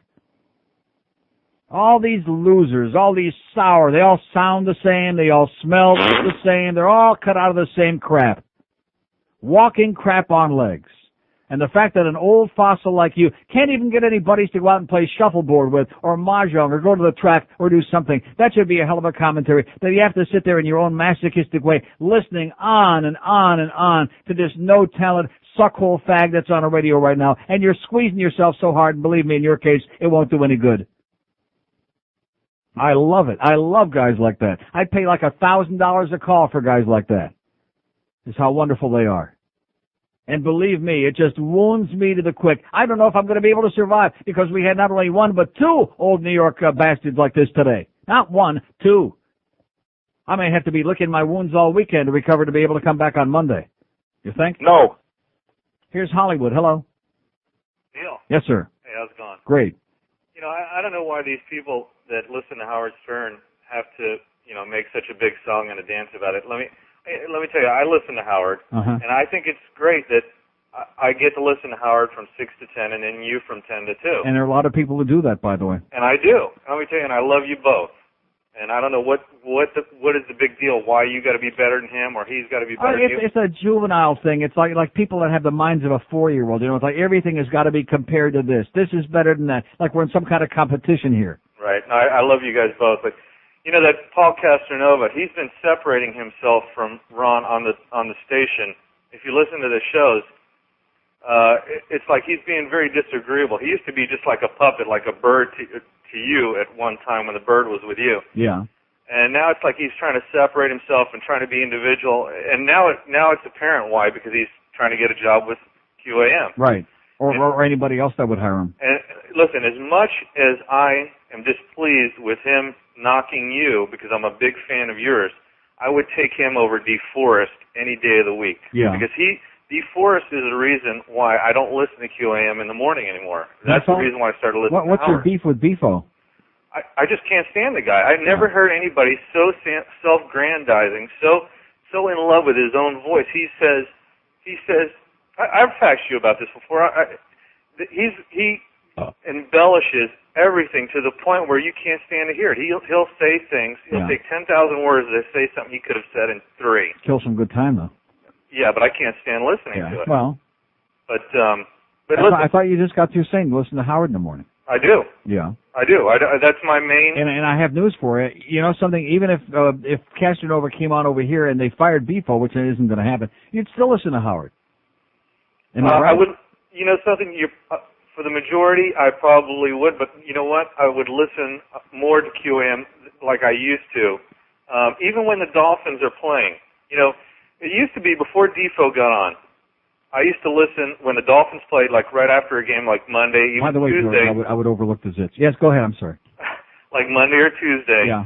After a game, I would spend a lot of time listening to QAM because I wanted to hear what people discuss the game. It's a moot point as far as this thing because Castronovo ain't coming here and he's evidently desperate to get out of there. And I in a way I feel sorry for him. I don't really care about him. I almost don't talk about him. But the fact is, I don't mind him ripping me all he wants. But don't go on here and make up stories and lie. Don't lie about the ratings. Don't lie about running into me at the Sawgrass. It's pathetic. Like Castronovo could drop tomorrow or whoever. That's not the point. The point is I'd love to see Defo go. Okay, have a great day, pal. I'll pass the message on, okay? In other words, he listens to Howard, Castronovo ain't that bad. He just hates Defo. We got the message. He hates him like poison. And I said, you didn't even hear what I said, but that's okay. What? I said I would overlook the zits.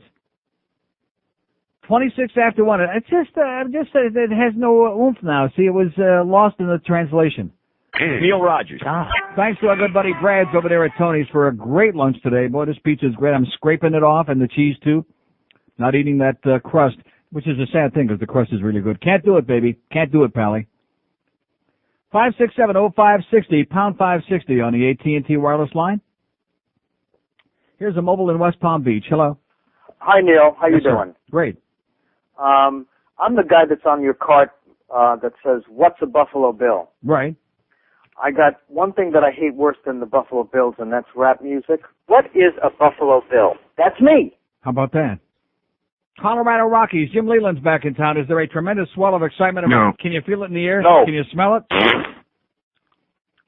Here's Miami. Hello. Hey Neil, I'm gonna get really low. Can I have Dolphin tickets? Yeah, you can call them up right now. I bet you they got plenty of them. Oh, can I have some of yours? No. 567-0560, pound 560 on the AT. I don't have any. How do you like that, sir? I don't have any, my friend. As the bridge tender would say. You know who I'm talking about? Idiotic. Yeah, that one. I Joe don't said have to any, call my his show friend. and suck around. What is it? Joe said to call his show and suck Yeah, around. call up Joe Costello tomorrow morning between 6 and 7 on that dumb auto racing show he does and suck around for those tickets that I gave him. Is he going to give them to you? No. No. Here's Tamarack. Hello. Hello, Neil. Yes, sir. I'm sorry. Yeah, usually I call up and I goof around, but I'm really pissed off and fired up. What are you pissed off about, I'm sir? going to tell you, I'm originally from New York, as you can tell by my accent. Yes. And I want to tell you, who cares who's better, you or Howard? You guys are both to be enjoyed. You're both completely different. I listen to Howard in New York. You're the only good thing here in Florida. Yeah. And thanks to you guys, it makes work a lot easier There's for me. 8 hours of your day are covered. I want to right tell there. you, as far as I'm concerned, after 2 o'clock, the day is over. Okay. And all I got to say to these imbeciles is, squirt, squirt, and I'm out of material. Okay. And thanks for turning me on to Britney Spears. All right. Okay, bye. That's where the squirt came from. Squirt. All right, again. Don't be saying that too much. Managers get upset. Well, he had that big piece in Barry Jackass's column this morning. It's about time. That's the first time in years that chubby-faced pudwhacker has ever written anything that made any sense or was worth reading. Nice going, Barry. Nice comeback. Yeah. And what happened there? If I had the teeth, damn it, I'd kick my own ass outside. God almighty, it's like the end of the world, isn't it? It's like the, yeah. Tell me that you love my eyes, but I know that you keep on checking out my thighs. Don't blame you 'cause I'm very cute. Check out my breath, they're poking out my bust at you. You come on to me and whisper things in my ear, and it sounds soft. But if you wanna date me, slow. There's things about me I don't think you know. I'm underage. How young is too young? 17. You should be scared of me, 'cause you could go to jail if you sleep with me. If I scream, you end up praising me. She looks 25, but she's just a teen. Perfect teeth, I bet my lips are sweet. Daddy called the cops last night. Oh! My breasts are perfect to me because I've had surgery. None of my skirts reach my knees. My butt just hangs round of my shorts. All right. She's underage. She okay. You should be scared of her. Scared of me? Rolling Stones, grenades, and dynamite. Put aside, she's looking mighty fine. She looks 25, but she's just a teen. Okay, you're welcome, Carson. By the way, I think I was the one that sent that letter pretending to be some young girl from California about the girl scratching her crotch in the video. You're welcome, Carson, on TRL. By the way, we retired the Backstreet Boys yesterday at number 1 on TRL. To be number 1 7,000 days in a row. Just mention that in passing. Here's a mobile in Hollywood. Hello. Hey, Neil, what's up? Yes, sir. Hey, this little Jamaican friend Strokey, man. Giving me a call today. Yeah, man. Let you know, I'm letting you know we're brand new 100%, man. You got our vote. Okay. Thanks for keeping those ratings up, man. And keep sending that good stuff over here, pal. I will, man. All hey, right. listen, do me a favor. Yes, sir. Hey, can you play that the lesbian song by Cher for my friends over there at R&R Jet Deck? What is it called?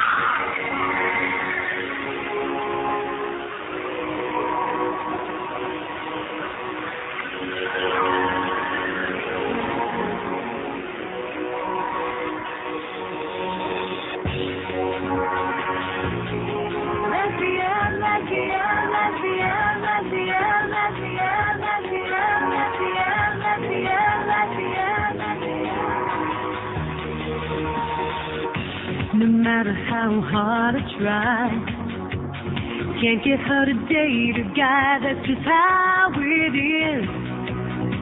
She won't touch a penis. Chastity, I'm grieving. It's so hard in believing, 'cause it's really lots of fun to date a guy who's really hung. Oh, I can't believe she's a lesbian. There must be something wrong that she's gay. I really don't know where I went wrong, no. I can't believe she's a lesbian. I really don't know where I went wrong. Maybe she heard Sonny sing a song. Oh, yeah. Okay, it's 147 at 560 WQM. We're just getting warmed up here a little bit. Almost time to leave. Damn it. Here's Miami Beach. Hello. Hey, Neil, how's it going? Great. Hey, do you think Robert Downey Jr. is going to be a prison bitch? Yeah, I wouldn't be surprised at all. You might get to like it. Yeah, right. Hey, free Tony Martin, and is it Patrick Wall or Patrick Roy? Roy. Ask Don Cherry, he'll tell you. 5670560, pound 560 on the AT&T wireless line on a great Friday. Even the Irish are having a good day today, you know what I'm saying? Unless they're from New York. Here's Pompano. Hello. Yeah, Neil. Yes, sir. This is Rodney Kay, the president of the National Association of Adult Businesses. Yes, sir. You remember we talked before about the turgidity ordinance? Right.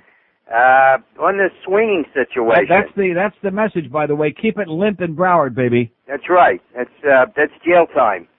But the situation is very bad. The Broward County Sheriff's Department went into Trapeze 2 several months ago. Right. Arrested 20-some-odd people in there. Right. They left them there for an hour and a half, handcuffed nude. Nice. Pleading with them to find out what was going to happen with them. Mm-hmm. They arrested 2 black people that were there, and there were only the only 2 arrested plus the owner. So the Broward County Sheriff... Well, wait a minute. Black people aren't allowed to have sex in Broward, are they? No. I don't think so. No. But they arrested only the blacks. Right. Only the blacks. Mm-hmm. And gave the white people the notices to appear. Right. Nevertheless, they had these poor people standing there for an hour and a half nude, taking their pictures. And when they were asking the deputy sheriffs what was going to happen, they were just told to shut up and sit there. Mm-hmm. And when they came in there, they came in there with... They could. Huh? Go ahead. They came in with their commando gear. Yeah. This is to arrest people that are in a private club situation. Right. So that's basically goes hand in hand with the turgidity ordinance. Well, that's the only place you're allowed to put that hand is in somebody else's hand, and hopefully somebody related to. Exactly. Right. Exactly. And they closed that other club up on Federal Highway. They did the same thing. Mm-hmm. Aphrodite. Right. So people can't even frequent private clubs. And the state of affairs with the adult businesses across the nation are, they're being closed up right and left. Left and right. That's right. And like I said before, what they do is they go and they make these busts, and they get everybody terrified, and people are just scared to death to even go anywhere near them. And so as a result, the attrition, I forget about, going in there and closing them down with a business license like they sometimes do, like they did with the Button South in Hallandale. These people have a license to operate, but the rate of attrition is so great because people are terrified to patronize them that they just automatically go broke and they go out of business, and that's what they're trying to do, is close them all down because sex in America is evil. Well, this is what they say, and I think what we have to do, and I think many of your listeners are going to really have to scrutinize their city commissioners and their county commissioners, because the people that are doing this are doing it on a local level. And if you want to patronize an adult video store, or an adult bookstore, or a swinger club, or an adult entertainment lounge, you're going to have to really scrutinize who you're putting on the city and the county commissions, because these are the folks. Don't forget about the sheriff of Broward County. That's the most important part right now. That's exactly right. Right. And he's going to be running for the mayorship of Broward County. Let's say